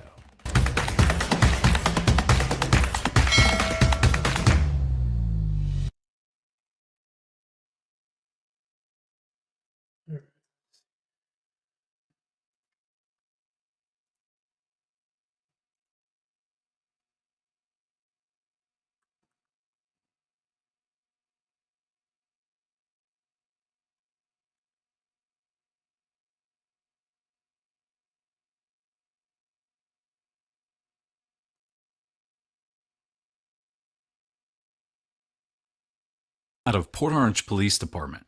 This currently is dash cam of a person who was driving to work and was involved in a crash with a police officer. Now, just full background, I'm a former police officer myself. I conducted crash investigations and rode motorcycles, and my primary job was crash investigation. So let's talk about the incident here. The police officer you're about to see in this video is being dispatched to an unconscious person. Let's listen to the radio. 212 Bravo 25, copy unconscious person. Probably. 25. 835 Banbury Drive, 835 Banbury. In reference to adult female. Copy.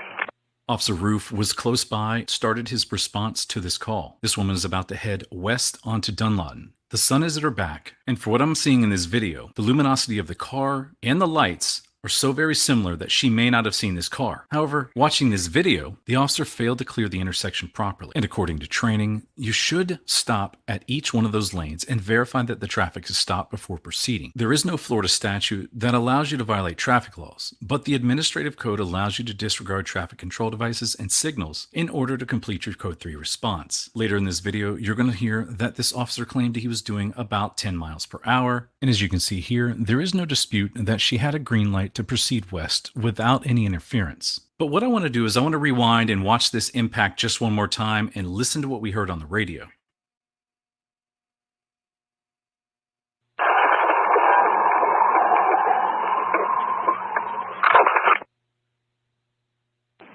Bravo 25 Central, signal 4 involved, Dunlawton and Nova.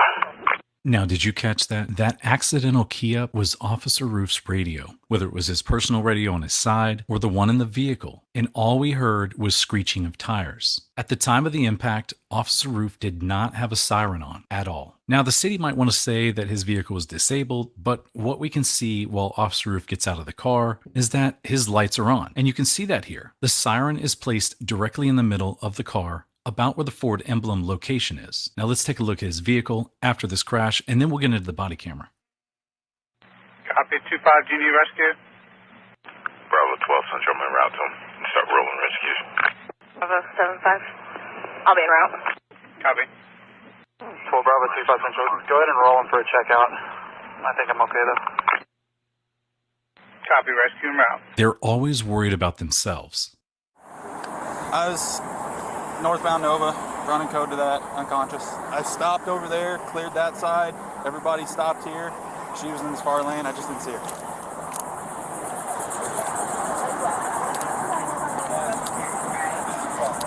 You're not in our are you? That'll be on them.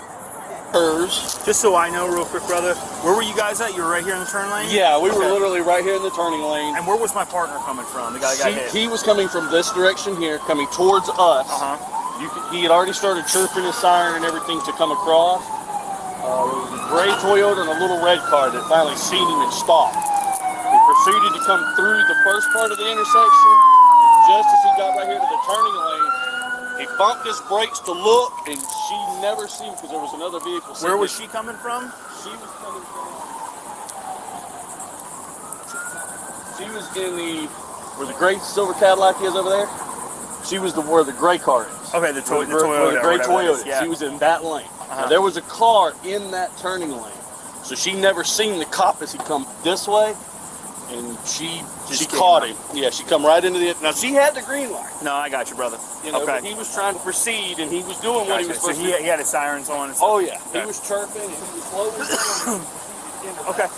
Not a problem, brother. She never seen him. Not a problem, brother. Well, if that was some of the most impressive testimony by a witness I have ever heard, here it is. He stops at the intersection. She's in the inside lane. He proceeds through at well over 20 miles an hour. He's proceeding through his code 3 response, and he doesn't slow down. And furthermore, a chirp through an intersection is definitely the wrong way to do it. There's no slowing down. He impacts. The only thing we see him do in the video is try to take an evasive action and turn to the left. But at that point, it's too late. The most dangerous part of our job is crossing intersections, lights and sirens on, dude. Dude, I was stopped for like a good 5 seconds on that side. Yeah. Because people weren't stopping. And you heard this officer say it right there, this intersection. These officers knew this intersection is a problem. It's one of the most dangerous ones in the area, and there's many crashes that occur here. But yet, he failed to clear the intersection properly. I was running code, northbound on Nova, clearing this intersection, cleared eastbound, picked over to the westbound lane. All lanes stopped that I could see, so I went to the far lane, going west. We didn't see each other. You had the red light?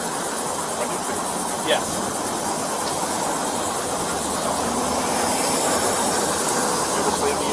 Hi. This middle lane going north. Or no, I'm sorry. It was the far outside lane. Yeah, sure. Yeah, I'm trying to be with the road that we do to make sure there's no place. About how fast we go, you think? I was probably only going 10 or 15 because I was creeping through. Okay. I don't know how fast she was going, but I saw her coming out of the corner of my eye. Okay. Nobody got transported? I've got mine. Those are for him. No.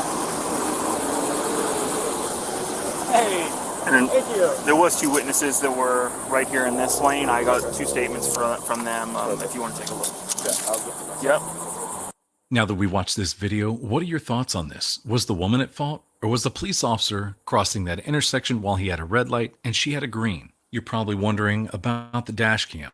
The trooper refused to take the dash cam and use it as evidence. He would not review it, would not watch it, and issued the woman a citation for failure to yield right away to an emergency vehicle. In my opinion, that's the wrong decision. The citation should have been issued to the man that failed to clear the intersection properly and failed to yield the right of way of the driver coming down the road. It was clear and concise that at the time of the crash, he did not have his siren on. And according to witness testimony, he was chirping it. The siren is not steady and it doesn't stay on, as you hear on every other instance of when officers go through an intersection. But I want to thank you guys for watching, liking, and subscribing. You've just witnessed the system protecting its own.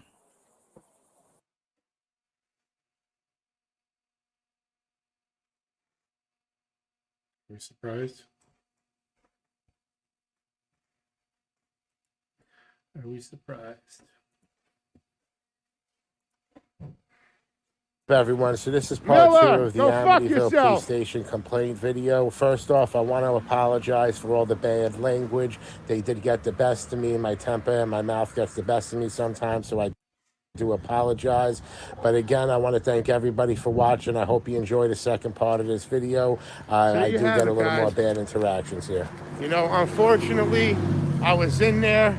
It was going good, you know. Everybody was treating me with respect, like they should have. But then Officer Miller had to go and be antagonistic and say my last name to me like, have a good day, mister. Like, come on, bro. You have to do that shit?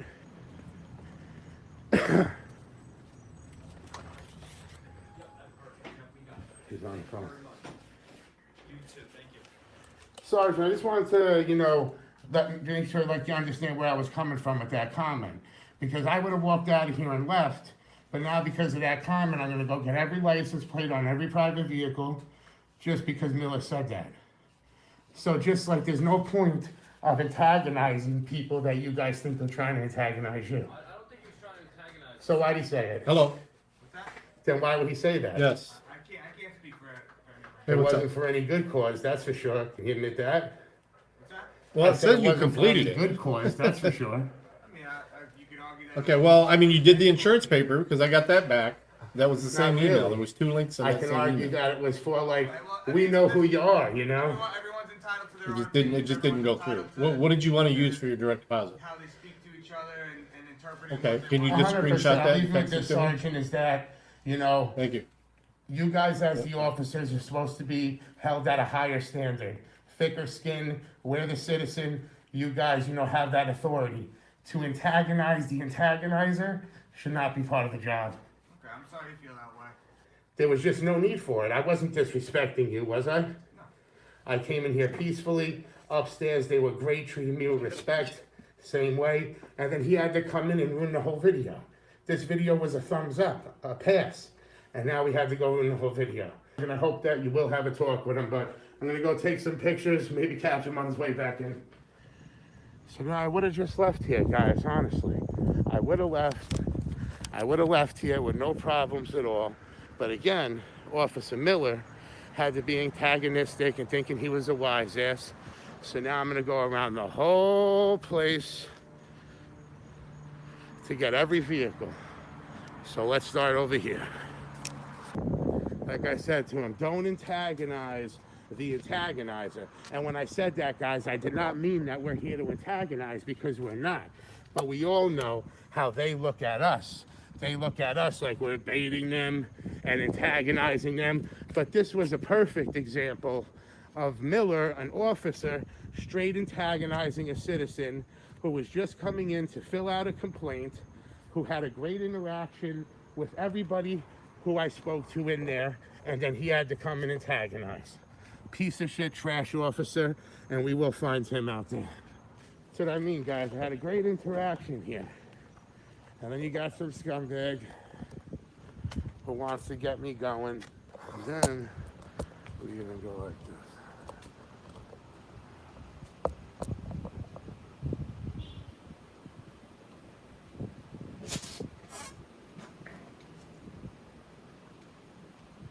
This is the gate in our fence.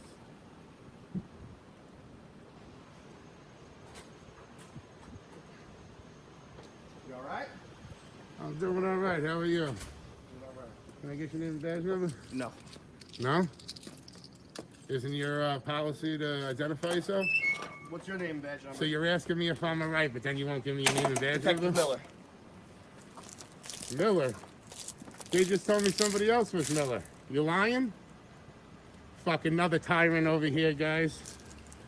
They're all the one and the same. Pieces of shit. You guys, you earn the hate. You guys earn the hate. And that's the sad part. That's the sad part. So you see how they earn the hate, guys? Can I help you? Can I help you? What's your name and badge number? Can I get it? No. No. They forget who the public servants are and who they work for. That's the issue.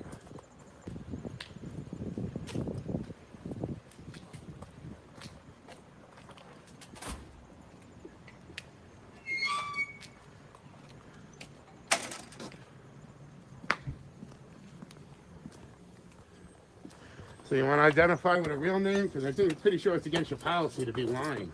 Sir, you can't be up here. You can take my badge number. I said Detective Miller.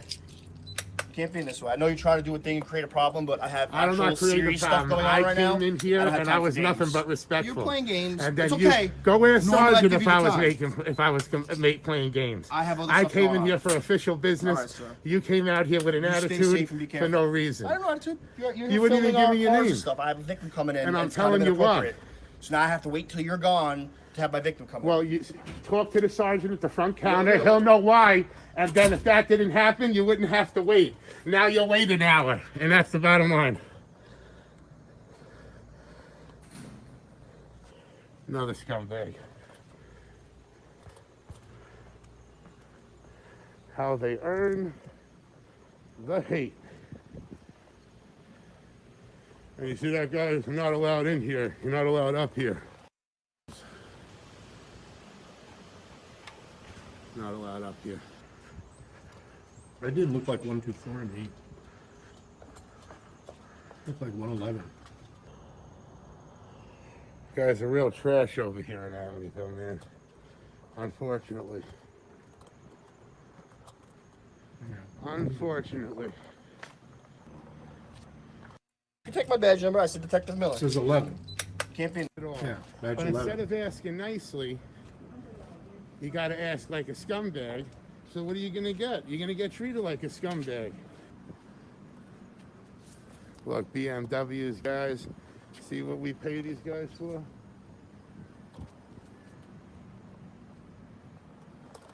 We pay them to treat us like shit and hem us up so they can get fucking BMWs. Unbelievable. Unbelievable. Unless he's taking all the drugs he's snatching off of people and pumping it out on the side, who knows? They seem that way around here. They seem like they want a problem. Because at the end of the day, they may have the badge, they may have the gun, but we are the people. And when we the people unite, like I say numerous times, there is nothing, no organization, no corporation, no police department, nobody is more powerful than us, the people, when we unite. All right? So that's it, accountability family. We out here keeping cops accountable. Waterfall here they got going on. Like I said to him, man, I really feel that way. They earn the hate, bro, and it's crazy. Like, what was the point of that? Video.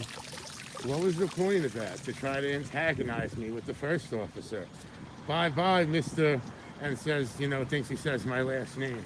That's just antagonizing. And I'm not even here to antagonize, but you guys get my point. They think we're here to antagonize. They think we're here to bait them.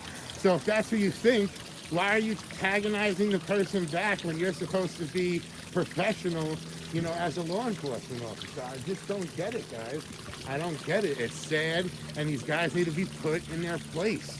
And that's why I'm going to be back here, and I'm going to be everywhere, all day, every day. They ain't going to lose me, because that's it. I plan on growing this channel. I plan on making this channel big.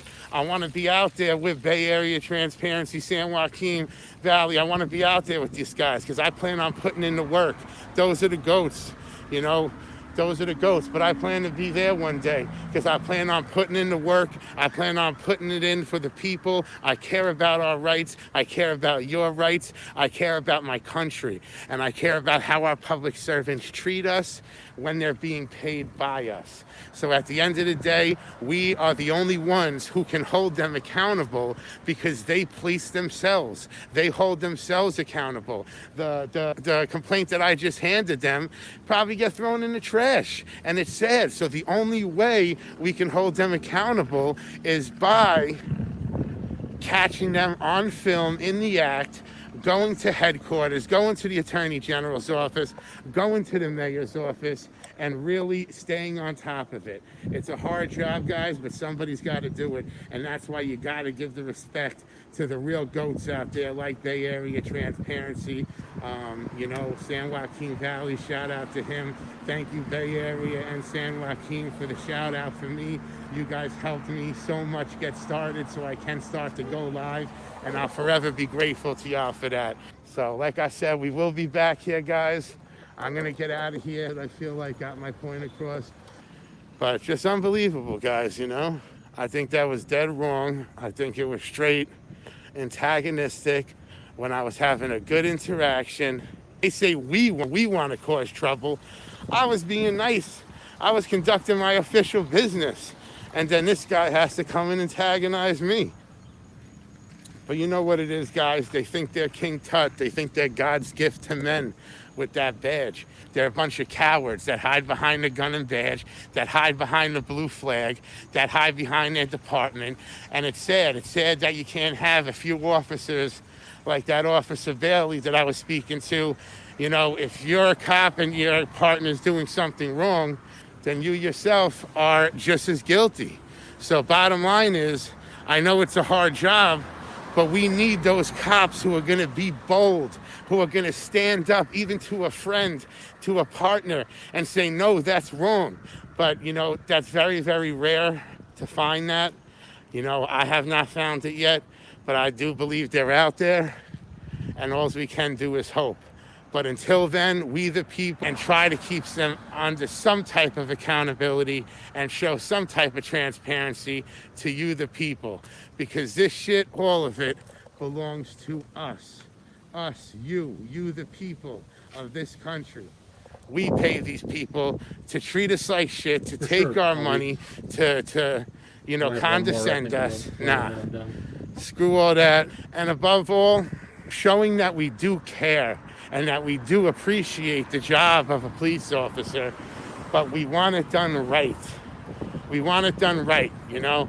I'm coming in there to give a complaint. Let me give my complaint. Don't antagonize me. Don't say, oh, bye-bye, mister, just to piss me off to get his last laugh like, oh, we won, we know who you are. If you know who I am, I'm right here. Care if you know who I am? I'm coming to your place of business, fucking loser. But at the end of the day, guys, all we can do is try, and that's what I'm doing. I'm gonna be out here every single day, working hard, putting in these sweats, putting in these hours, holding these cops accountable. And that's the only way to do it is with this camera. So again, please like, share, and subscribe. It helps the channel so much. I appreciate you all more than you will ever know. You know, this is something I really believe in. This is something that I'm willing to fight for and lay down my life for, because I love my country and I love the people of my country. So a lot more videos will be dropping. I already got a few loaded up that'll be dropping soon. So please stay tuned, like, share, and subscribe. New York accountability, keeping these cops out here in New York accountable. It's your boy, and I'm out. Let's go.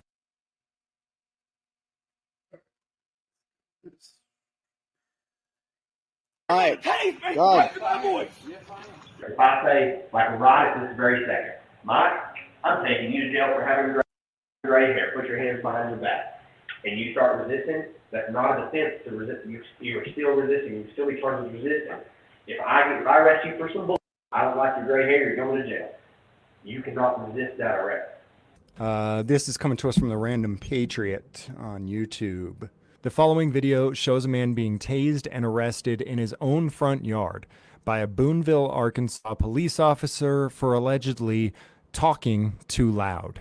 The man had initially called the police to report a felony robbery. When the officer got there, he said that he wasn't going to take the report and that if the man wanted to file a report, he had to go down to the police department to do it. The man started yelling at the officer, after which the officer told him he's under arrest for yelling. What did I do?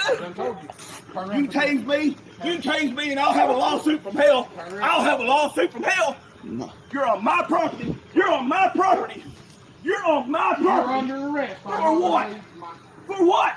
You're going to tase me for disorderly conduct, for raising my voice? You're under arrest. You're going to tase me for raising my voice. Turn around. Mike. Tase me for raising my voice. Let me get this right on camera. You're going to tase me for raising my voice. No. Turn around. No. Turn around. No. Turn around. God damn it. Mike. You tased me out. You know law. No. Put your hands behind your back. No. For what? For what? What did I do disorderly? What did I do disorderly? You have to tell me what I did disorderly. I already told you. For raising my voice. No. No. No. You're on my property. Turn around. You're on my property. Turn around. Arresting me for raising my voice. That is not disorderly conduct. And the cop's giving him chance after chance after chance. I wouldn't record this.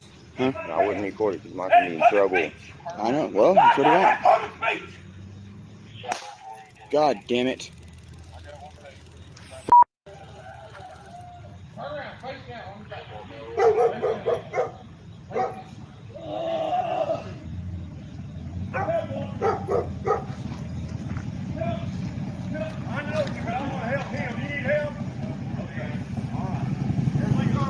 Yes, sir.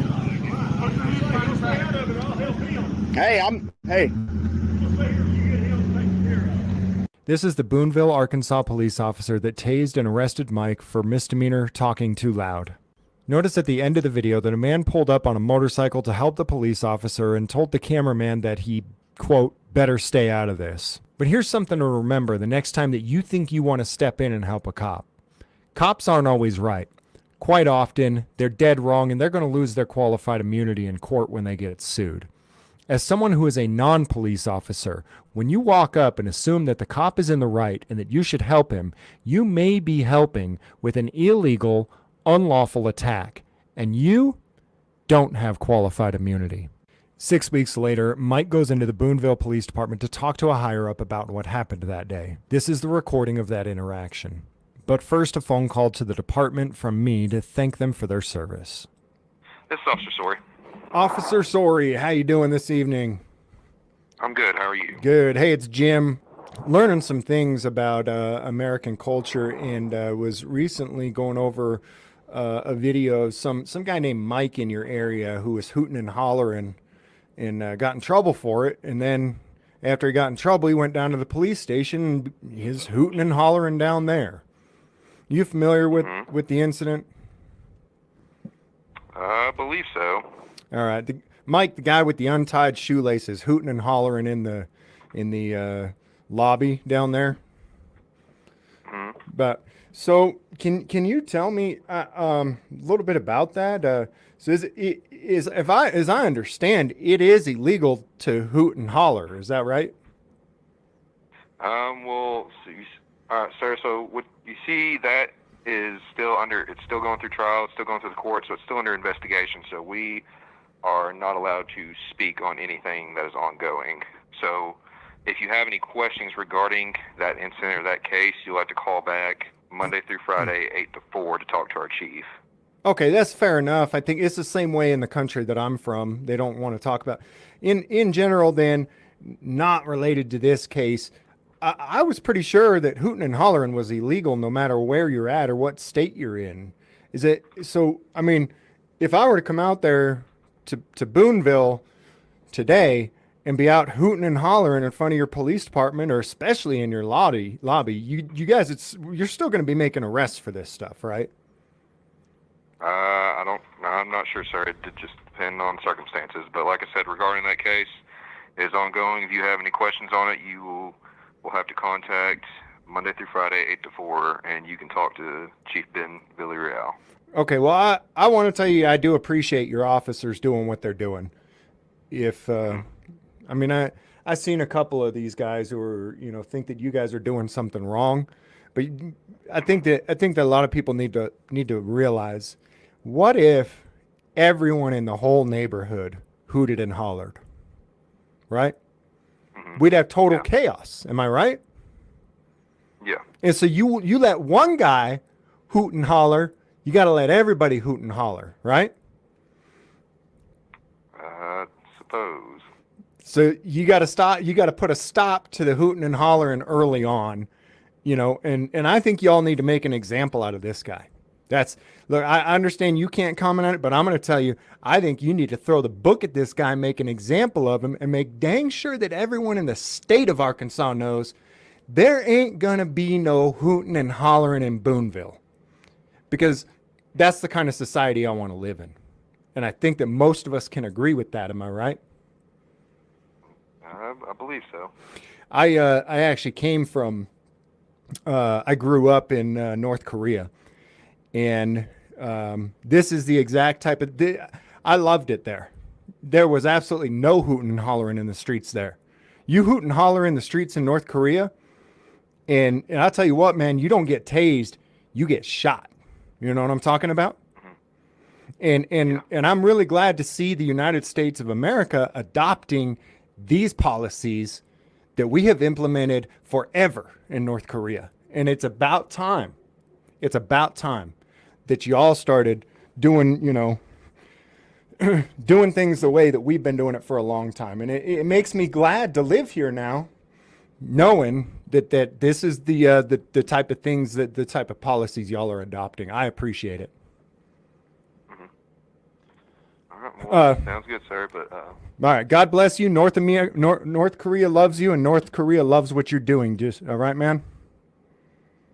okay. Okay. Have a good day. Hey, how's it going? I'm good, man. How about you? Nothing. Right. No problem. I know. I'm up to you. You know the situation I'm under? What's happened? All right, come here. You don't mind talking to me? Yeah, what's up? Probably can't say a whole lot because you got a call coming up. I know. So I want to show you something. Well, the deal is, over all this has pissed me off more than anything in my life. I've been stomped on, mistreated, films kept from me, all kinds of shit has gone on this course, and it has pissed me off. All right, it's about to cause a divorce in my life. Why? Huh? Why? If you're pissed off more about one thing in your life that's ever happened to you, wouldn't it cause a big conflict with your family? All right, we just had a big blowout because of this shit. Okay? First of all, I called for help. The cop shows up and won't get out of his car. Now, I ain't saying won't get out of his car. 2 to 3 minutes he's sitting in his car. I walk up to him, introduce myself, shake his hand, and tell him the situation. He tells me to come down here and get a report.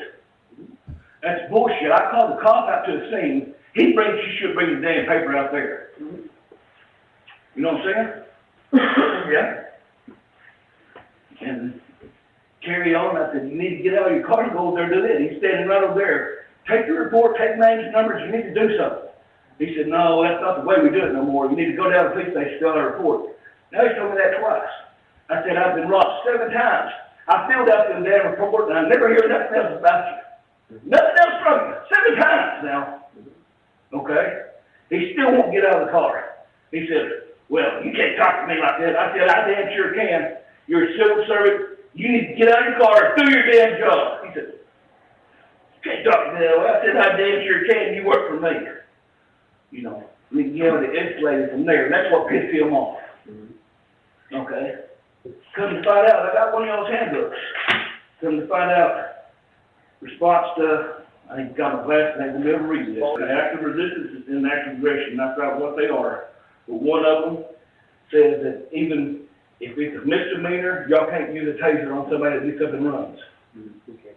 Huh? We can't. Not by your policy, you can't. Not by your policy, it says so in there. Where at?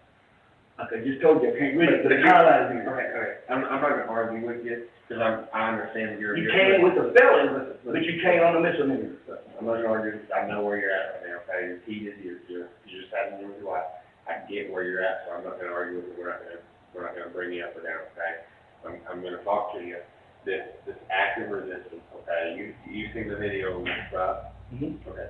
So active resistance is whenever I say, hey, put your hands on your back. Nope, that right there is active resistance. That's the form.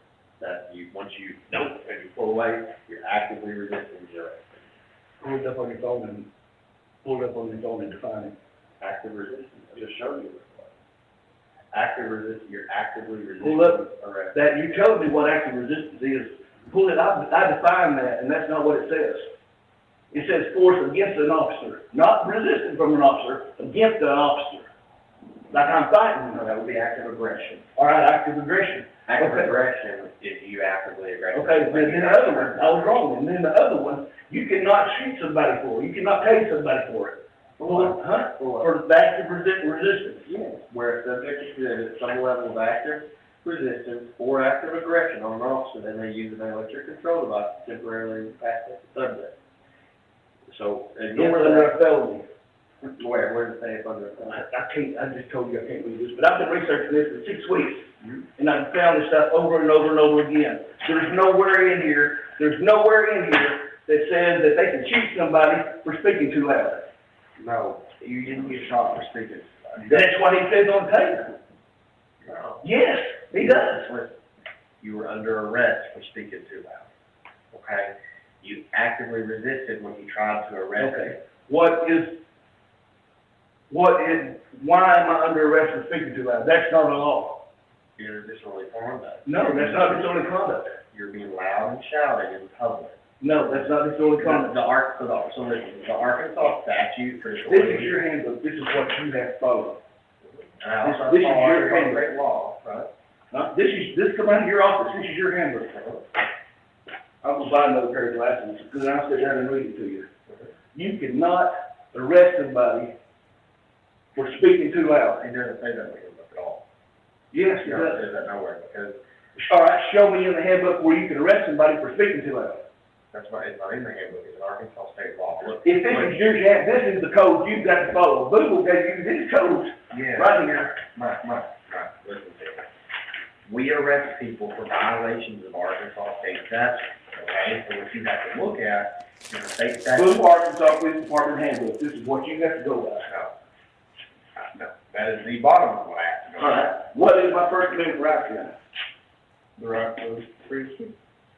All right, the right of freedom of speech, right there. You just said it. Hold on real quick. I'm gonna get you the disorderly conduct statute for Arkansas, okay? The disorderly conduct with the purpose to cause public inconvenience. Wait a minute, right there. Wait a minute. Who was our inconveniencing? No, let me finish. I'm just Let stopping. me finish. Okay, go ahead. It can cause public inconvenience, annoyance, or alarm, okay? So listen. All right, now, wait a minute. All right, wait a minute. I'm on my property. Who am I annoying? Your neighbors. No, I'm on my property. Listen, Mike. There's nobody that called in to I'm claim. gonna tell you right now, the Arkansas state statute for disorderly conduct is super, super vague and super encompassing, okay? So. Okay, let me ask you this question. I contacted a cop that was a former instructor. Cop was a complainant, he can't be a complainant. He said the main thing he's sitting wrong with this is the right off the bat, you're supposed to de-escalate something. Yeah. Everything's supposed to be de-escalated. He had the chief of police on his way. Why did he keep backing me up, and tasing me? Because you're under arrest. And if I decide you're under arrest, I'm gonna put you in handcuffs, whether that's a taser or not. Mike, I understand you're frustrated, but listen to me. Let me read this disorderly conduct at you, okay? So with the purpose to cause public inconvenience, annoyance, or alarm, you do the following things, okay? Okay, wait a minute. Now, who have I annoyed? There's nobody made any complaint. Your neighbors. You don't have to, but if your neighbors are out and the public is out and they're sitting, there are other people around to see it. If you engage in fighting or violent, threatening behavior, tumultuous behavior, so that would be two people in a fight. We can walk up and arrest them for disorder. Okay, I did not do that. Makes unreasonable or excessive noise. I did not do that. I told him to get out of the car and do his job. You were yelling, right? I'm yelling no louder than I'm yelling right now. You're pretty loud right now. And I understand that that's your voice. You have a voice that carries. I get that. Okay, who, on what standards do they say that I'm too loud? The Arkansas state statute for disorderly conduct, I said, was very encompassing, okay? Okay, now, all right, right what you said, all right? Shouldn't the officer take under consideration that just told him I've been robbed 7 times and he's trying to blow me off? I get why you're frustrated. I get that, okay? You don't get what I'm frustrated about. Me and my wife just tore the damn house apart because of this bullshit. Why? Tell me why y'all are. Because this is frustrating. I've had brain surgery. I had 3 years of brain surgery, and God took care of that, and I had no problem with that. God had hold of it. If I die, that's fine. This is bullshit because I was railroaded by a cop that was wanting to show his ass. I come down here, and Ben tried to railroad me in there in the police department. Tried to get up in my face and yell at me, and I yelled back at him right here in the police department. He did not clean me up properly. He didn't properly clean me up when he had to clean up my case. Coming there yelling at me again, trying to get me to sign a written warning. I wouldn't do it. I said, you made me walk out of here, but I ain't signing no damn written warning, because when you sign a written warning, you're admitting guilt. No bullshit. It says you're showing up at court, Mike. No, a written warning. Oh, yeah. He's He's on the radar now. He wanted to let me off with a written warning. Mike, tell me why it's causing an issue at home. Yeah, it's been causing an issue at home for 6 weeks. Why? What does your wife have to do with it? She's having to put up with me because I'm pissed off. I'm pissed off about it right now, but I've never been in my life. First Amendment right is your First Amendment right. That comes before all the laws. He ought to take that in consideration above me raising my voice. Which one is more important? The First Amendment right or me raising my voice? I'm asking you a question. What? Which one is more important? My First Amendment right or me raising my voice? If I'm your neighbor, I think that you need to quit raising your voice. Because you're violating my right to just hang out. Like, you don't have to deal with listening to my neighbors be rowdy and their function. You know what I mean? That's bullshit. I'm arguing with the cop that won't do his job. I'm not arguing with nobody else. I'm arguing with the officer that won't get out of his car and go over there and ask him questions. He wants me to come down here and fill up them damn papers. I turn them in and I'm never hear from y'all again. Do you follow up? Do I have to follow up? Do I have to do your job? No, Do what? What do y'all follow up? Do y'all pick up the reports and call back and say, hey, we can't find out on this? Call me. So what happens is, if you came down here and fill out a report, what I would do is I would cap up the report, send out for an affidavit, try to get a charge press, okay? If there's not, what I do is I send it to the prosecuting attorney's office. The prosecuting attorney looks at it and says, I don't want to press charges on this, or I do. And I never hear anything back from it until I get a warrant. Like, if I get a warrant, then I'll hear back. But if I don't hear anything back. That's okay. So I come down here, take time off my job, come down here and fill out a report and turn it in. And so it should be y'all's policy to call back and say, hey, they didn't want to prosecute this. We can't do no more with this. We're living here. We don't hear that. Nobody tells us. Nobody tells me shit. 7 times. Nobody tells me shit. Nobody tells me shit. The prosecuting attorney comes back and says, hey. So do I need to go to her house right now? No, you don't better not go to her house right now. Okay, I'm going to took care of it. I'm pissed off. Take care of it in court. What's your court date? This Thursday or next Thursday? It's next Thursday. You gotta take care of it in court, right? That's how this thing goes. If you didn't believe that arrest was right, you put your hands behind your back and you fight it in court. That's not right. It says unlawful arrest. That is an unlawful arrest. Okay, so the state statute for resisting arrest says that because it is an unlawful arrest, it does not justify you resisting. So even if it is an unlawful arrest, if you resist an unlawful arrest, you're still going to get charged with resisting arrest, even if the arrest is unlawful. All right, I make you charged with resisting arrest, but you cannot pay somebody backing up. You're saying no, you cannot pay them. No, you can't. You weren't backing up. Yes, I was. Listen to me. In the video. He backed me up 30 paces. Yes, but in the video when he was like, my. In the video, you said, this is my First Amendment right. And that's what he said, okay. No, I said, it's my First Amendment right, and I had my hands down to my side. But you weren't backing up at that point. At that point, you came on. No, I did not. I did not step forward. He pushed off me and stepped back, and I got it on tape. To create space, because our taser has to have space to tape. He pushed off me. I didn't confront him. I put my hands down to my side, and I said, that's my First Amendment right. And then he pushed off, because that was when he... Because I was telling him what was right and what was wrong. But he said this is enough, and he was creating space to tape you. He was creating space to take me for what reason? Because you were... He's got me under threat. You were... He's got me under threat. You were actively resisting. No, that's not what it says. Yes. It says that somebody... It's in here, if somebody squats down and refuses to go limp, can you tase them?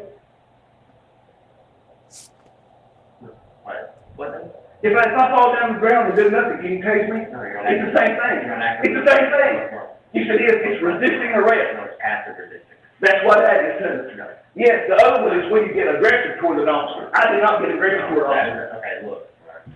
I'm not from Louisville. I am from Louisville. I didn't start here, okay? I work for Little Rock Police. I work for Little Rock Police Department. You were talking about lawyers and attorneys and getting sued and having to know your shit.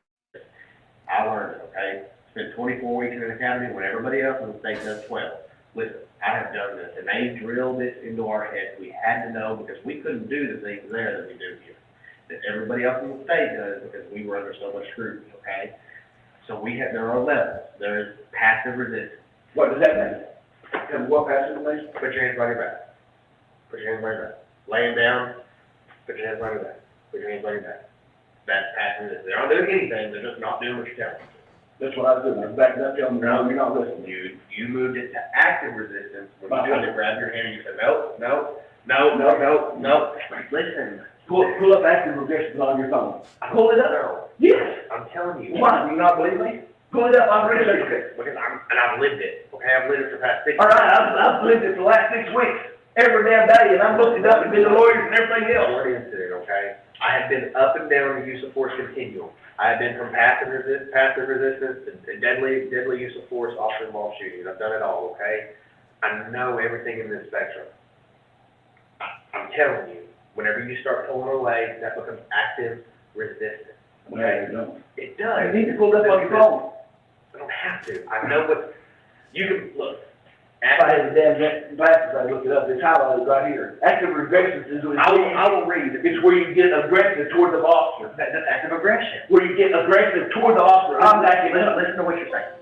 Active aggression, whenever you get aggressive toward an officer. I'm backing up. I'm resisting. Okay, but that's a separate, that's up here. So in Little Rock, if somebody was actively aggressive, you could tase them. If they were actively resisting, you couldn't. So that's why I know it's such a big deal about Tell me the difference in the two.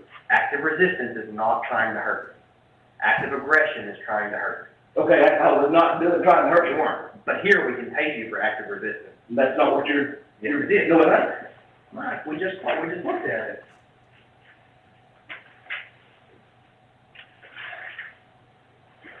Where subject exhibits some level of active resistance or active aggression, an officer may use an electronic control device.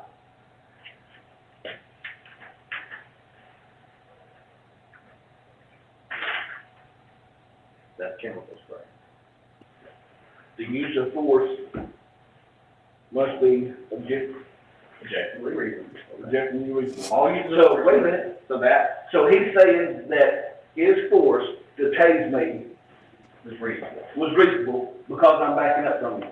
Because I'm speaking too loud to him. Because you were actively resisting, brother. It's bullshit. The amount of force that would be used by other reasonable and well-trained officers when faced with circumstances with the officer using force as presented.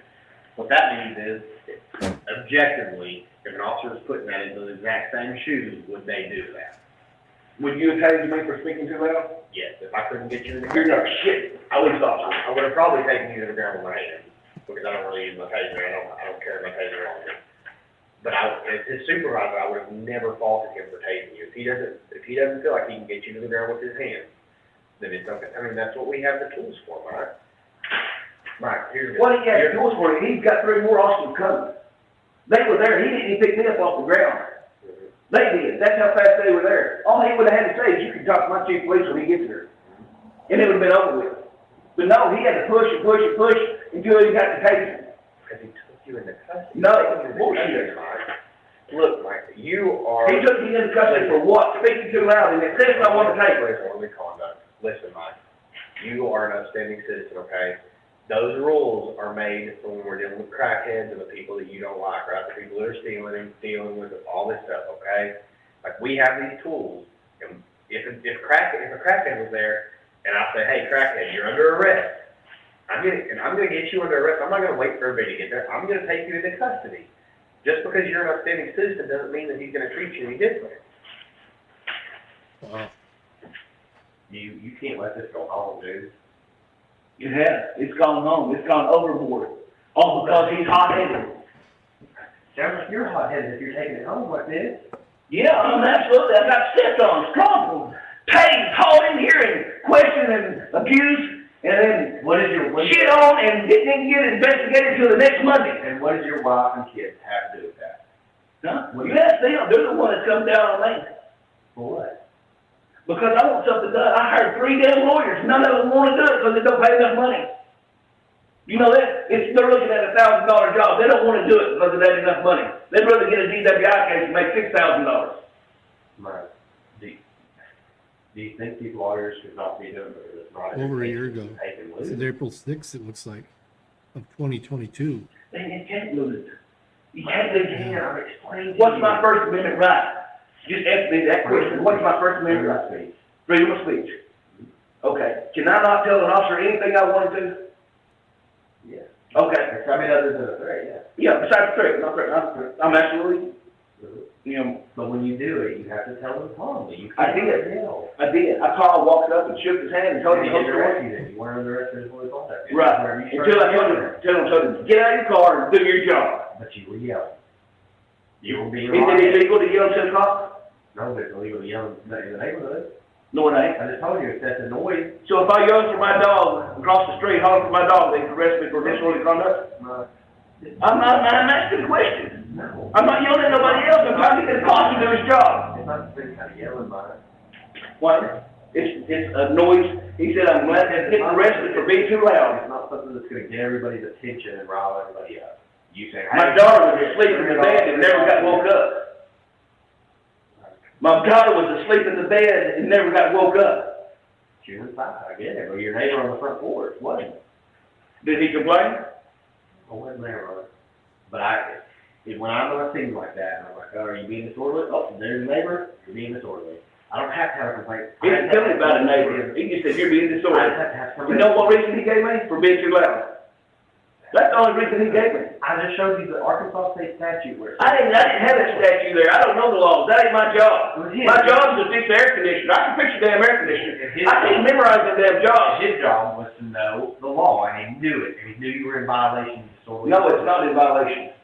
Then take it to court and tell the judge it's not in violation. Okay, right after I get a freaking divorce, I reckon. Don't get a divorce. Why are you taking it home? This is a misdemeanor, Mike. It is a damn misdemeanor. It's freaking ridiculous. You know what a misdemeanor means to you? No, it's nothing. No, it's nothing. You know what it means? You know what it means to me? It means that I've been stomped on by the cop, tased by the cop, handcuffed, brought down here to the interrogation room, not even engaged. Do you want to file a divorce onto it? Huh? Do you want to file a divorce onto it? Do you think I'm piling this divorce on? Then why don't you just not talk to your family guy?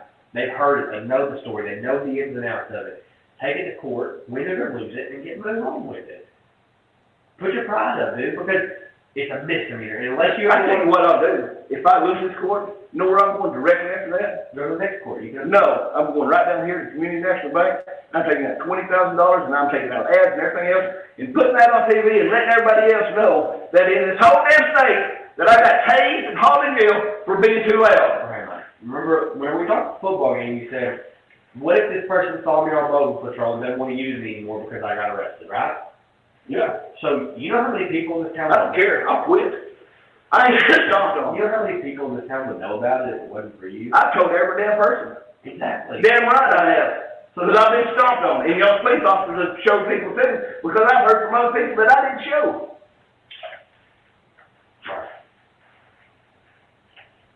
This is not worth a divorce, dude. It ain't. I'm telling you, a misdemeanor. It ain't worth shit. A misdemeanor is... I should have never been taken. I should have never been arrested. Then take it to court and figure... Okay, so I've got to get arrested, come down here, lose that another person. Wait a minute, I'm trying to talk. I'll let you speak a minute ago. Let me speak. Okay. I got to get arrested for talking too loud, come down here, bail out, put $777 in bail, got to miss another day of court to go see a lawyer, got to miss 2 more days in court to go see the same lawyer that just wants more money. I got to miss another day of court to go to court. Okay, so I missed 1, 2, 3, 4, 5 days, and now $777 for what? Because I spoke too loud. Okay. So no louder than I spoke to you right now. So do you think you'll lose this case because Brian Mueller likes the police here and is just going to side with the police? I tell you what I think. I think I'm going up in front of Brian Mueller, Betsy, and 4 cops. They deal with each other every day. They don't deal with me. So you want to know who do you think they're going to take sides with? Listen, you want to know how to fix that? You want to do the justice system has something in place just for that. Whenever the judge says, hey, if he says you're guilty, you have 30 days to appeal this and take it to circuit court. You take it to a different court that's not dealing with us every day. Then I'm making more work. Yeah. So, all right, then I go to circuit court and win, right? Hey, Dirty, I shared Midwest contact on Telegram to you. All right, then do I get paid back for all the days? Then you go back to civil court. And that's where you get your reimbursement. It's through civil court. And yes, you'll miss more days of work, and you include that in your civil court. Mike, there's a process for this. It's a bullshit process. So it says right there, Chopper? the purpose of this policy is to direct members of the Louisville Police Department, the policy of the Louisville Police Department is to protect and serve the constitutional rights. All right, wait a minute. They're putting this in order, what you should do. When balancing. Okay. When balancing the need to enforce the law. when balancing the need to enforce the law. So what you Of all citizens when stopping and arresting and searching individual while balancing their needs of law enforcement in solving crime for the protection of their community. Okay, I want to know, what did I harm? I called the job because I've been robbed again and again and again. And he didn't want to do his job. You got fired up, right? Yes, I did, but I wasn't at first. I understand why you're fired. I get it. You're not in trouble for being fired, okay? You're in trouble for getting loud after he told you not to. He didn't tell me not to. He never gave me a warning. His first warning was, I'm arresting you for disorderly conduct. That's the first thing he said to me. That's not good, man. If you were being disorderly, you don't have to do that. Okay, so in here, then, Listen to me. Are we having this conversation because you don't, like, you're upset at home and you need to calm down, or? I don't know why I'm having this conversation because I'm madder than I've ever been in my life in the last 6 weeks. Right now, at this time, you were madder. I In the last 6 weeks, you're madder than you've ever been. Yes, The whole last 6 weeks. So now it's on a special circumstance, it's just combined with the whole 6 weeks, right? You didn't just get as mad as you've ever been. It's getting, well, I'll tell you what it is. It started out, I was mad and telling people about it and everything, and frustrated, trying to confront other officers and stuff. But, you know, I confronted the officer that went to that was over a Training. and he said the first thing the officer should do is de-escalate something. Okay, by de-escalate something, all he had to say, I mean, he said, that's what they preach. They preach de-escalate anything, whether it's big or small, make it smaller. All he would have had to say is, my chief of police is on the way. You can talk to him. He had already called for backup. But here's the thing. Was I harming anybody? If someone is under arrest, if I make the decision to arrest you, I'm gonna arrest you right then and there. I'm not gonna wait on you. That's weird. I'm not gonna sit and let some crackhead sit there and run their mouth while I wait for somebody to come Doesn't help say me that- and tell me it what says to it do won't and let- arrest them and tell them to calm. You know what I mean? Okay. Mike, if a crackhead is doing it, you gotta put yourself in the place of a crackhead. If a crackhead is doing all this, do you expect me to say, hey, crackhead, you're under arrest? And then you say, no, I'm not. And me say, okay, just hang out right over there while I wait on my chief of police. Do you? Well, I tell you what, if it comes down, just, you hear me out. If it comes down to the laws coming down to where I speak too loud, as a business owner for 20 years in this town, and it causes me to get tased and hauled to jail, this damn law ain't worth the shit. Speaking to us didn't get you tased. Resisting arrest got you tased.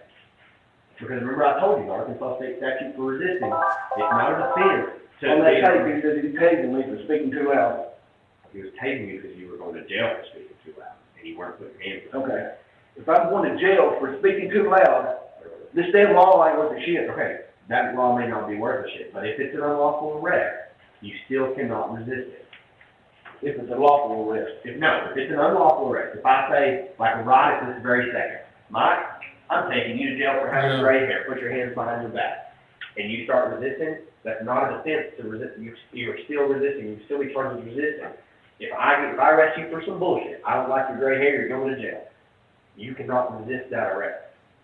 I'll resist it every damn time. And you'll go to jail. I don't give a shit. But nobody's gonna come and arrest you for your gray hair. Nobody's gonna come arrest me for speaking too loud either. It's only hard enough they just did, and they tased you. It's bullshit, and you know it.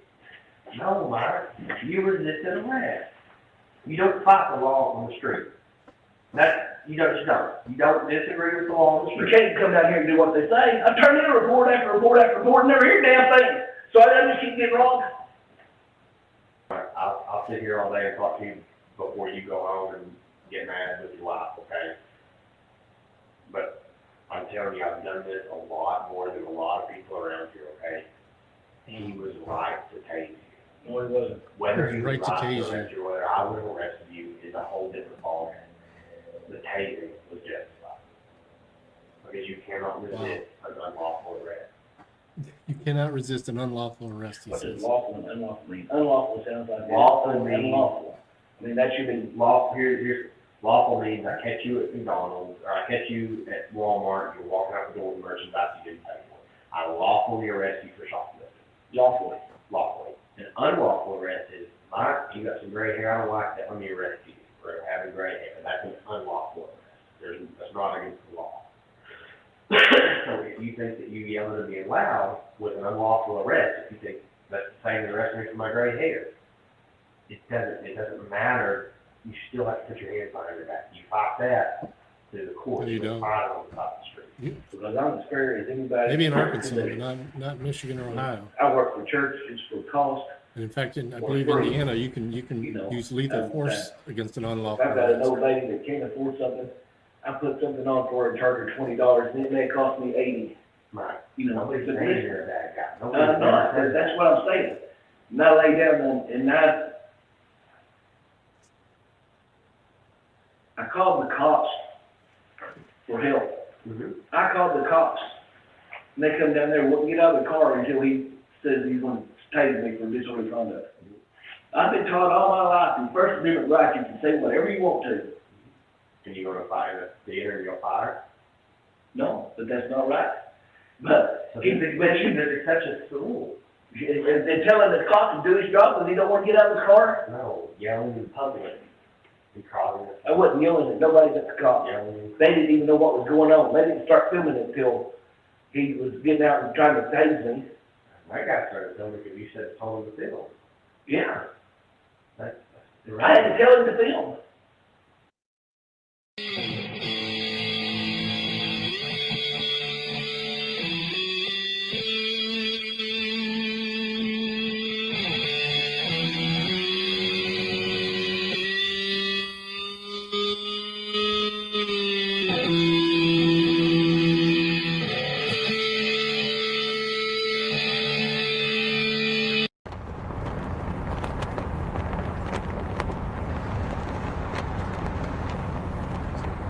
Now these things, this is what's been getting me lately, is these little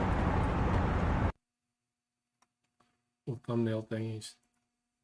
Alright guys, I'm gonna kill it.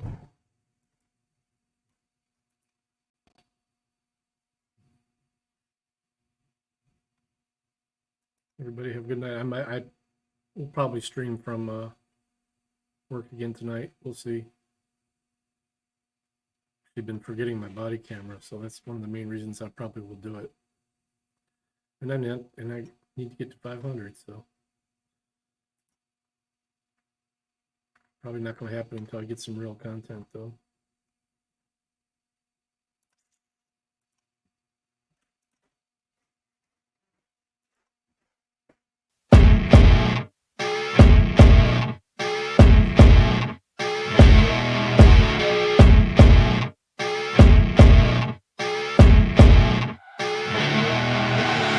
I see her rolling up, Uber black Cadillac, high heel boots and a sexy body full of tats. Baby's bad, oh baby's hella bad. After her there ain't no coming back. Wanna take a run at that. I think she's feeling me, turn it up a few degrees. My imagination of her body gets the best of me. Oh gosh, she's such a tease, bitten lips, bruised knees. I'm addicted to her, need her touching me, cause she got a bad little waist. And we tearing down this place, off the liquor that we chase. Got some egos to the face, baby, I don't need no space. Coming closer for a taste, and I'll show you how I make everything just fade away. Cause she's like sex, drugs, cocaine, body so insane. Jealous of the clothing that she wears up on that tight frame. All game, no shame, baby came here to play. I feel like an addict cause she's sex, drugs, cocaine.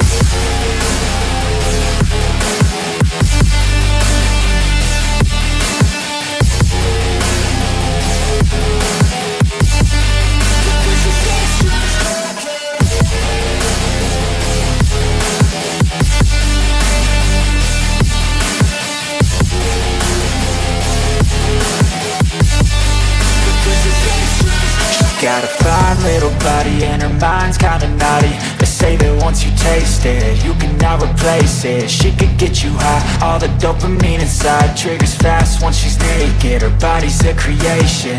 They say the devil made her for his entertainment, but even he couldn't learn how to contain it. Her high heels make a damn good statement. There is no replacement, a body by Satan. Cause she got a bad little waist, and we tearing down this place. Off the liquor that we chase, got some egos to the face. Baby, I don't need no space. Coming closer for a taste, and I'll show you how I make everything just fade away. Cause she's like sex, drugs, cocaine, body so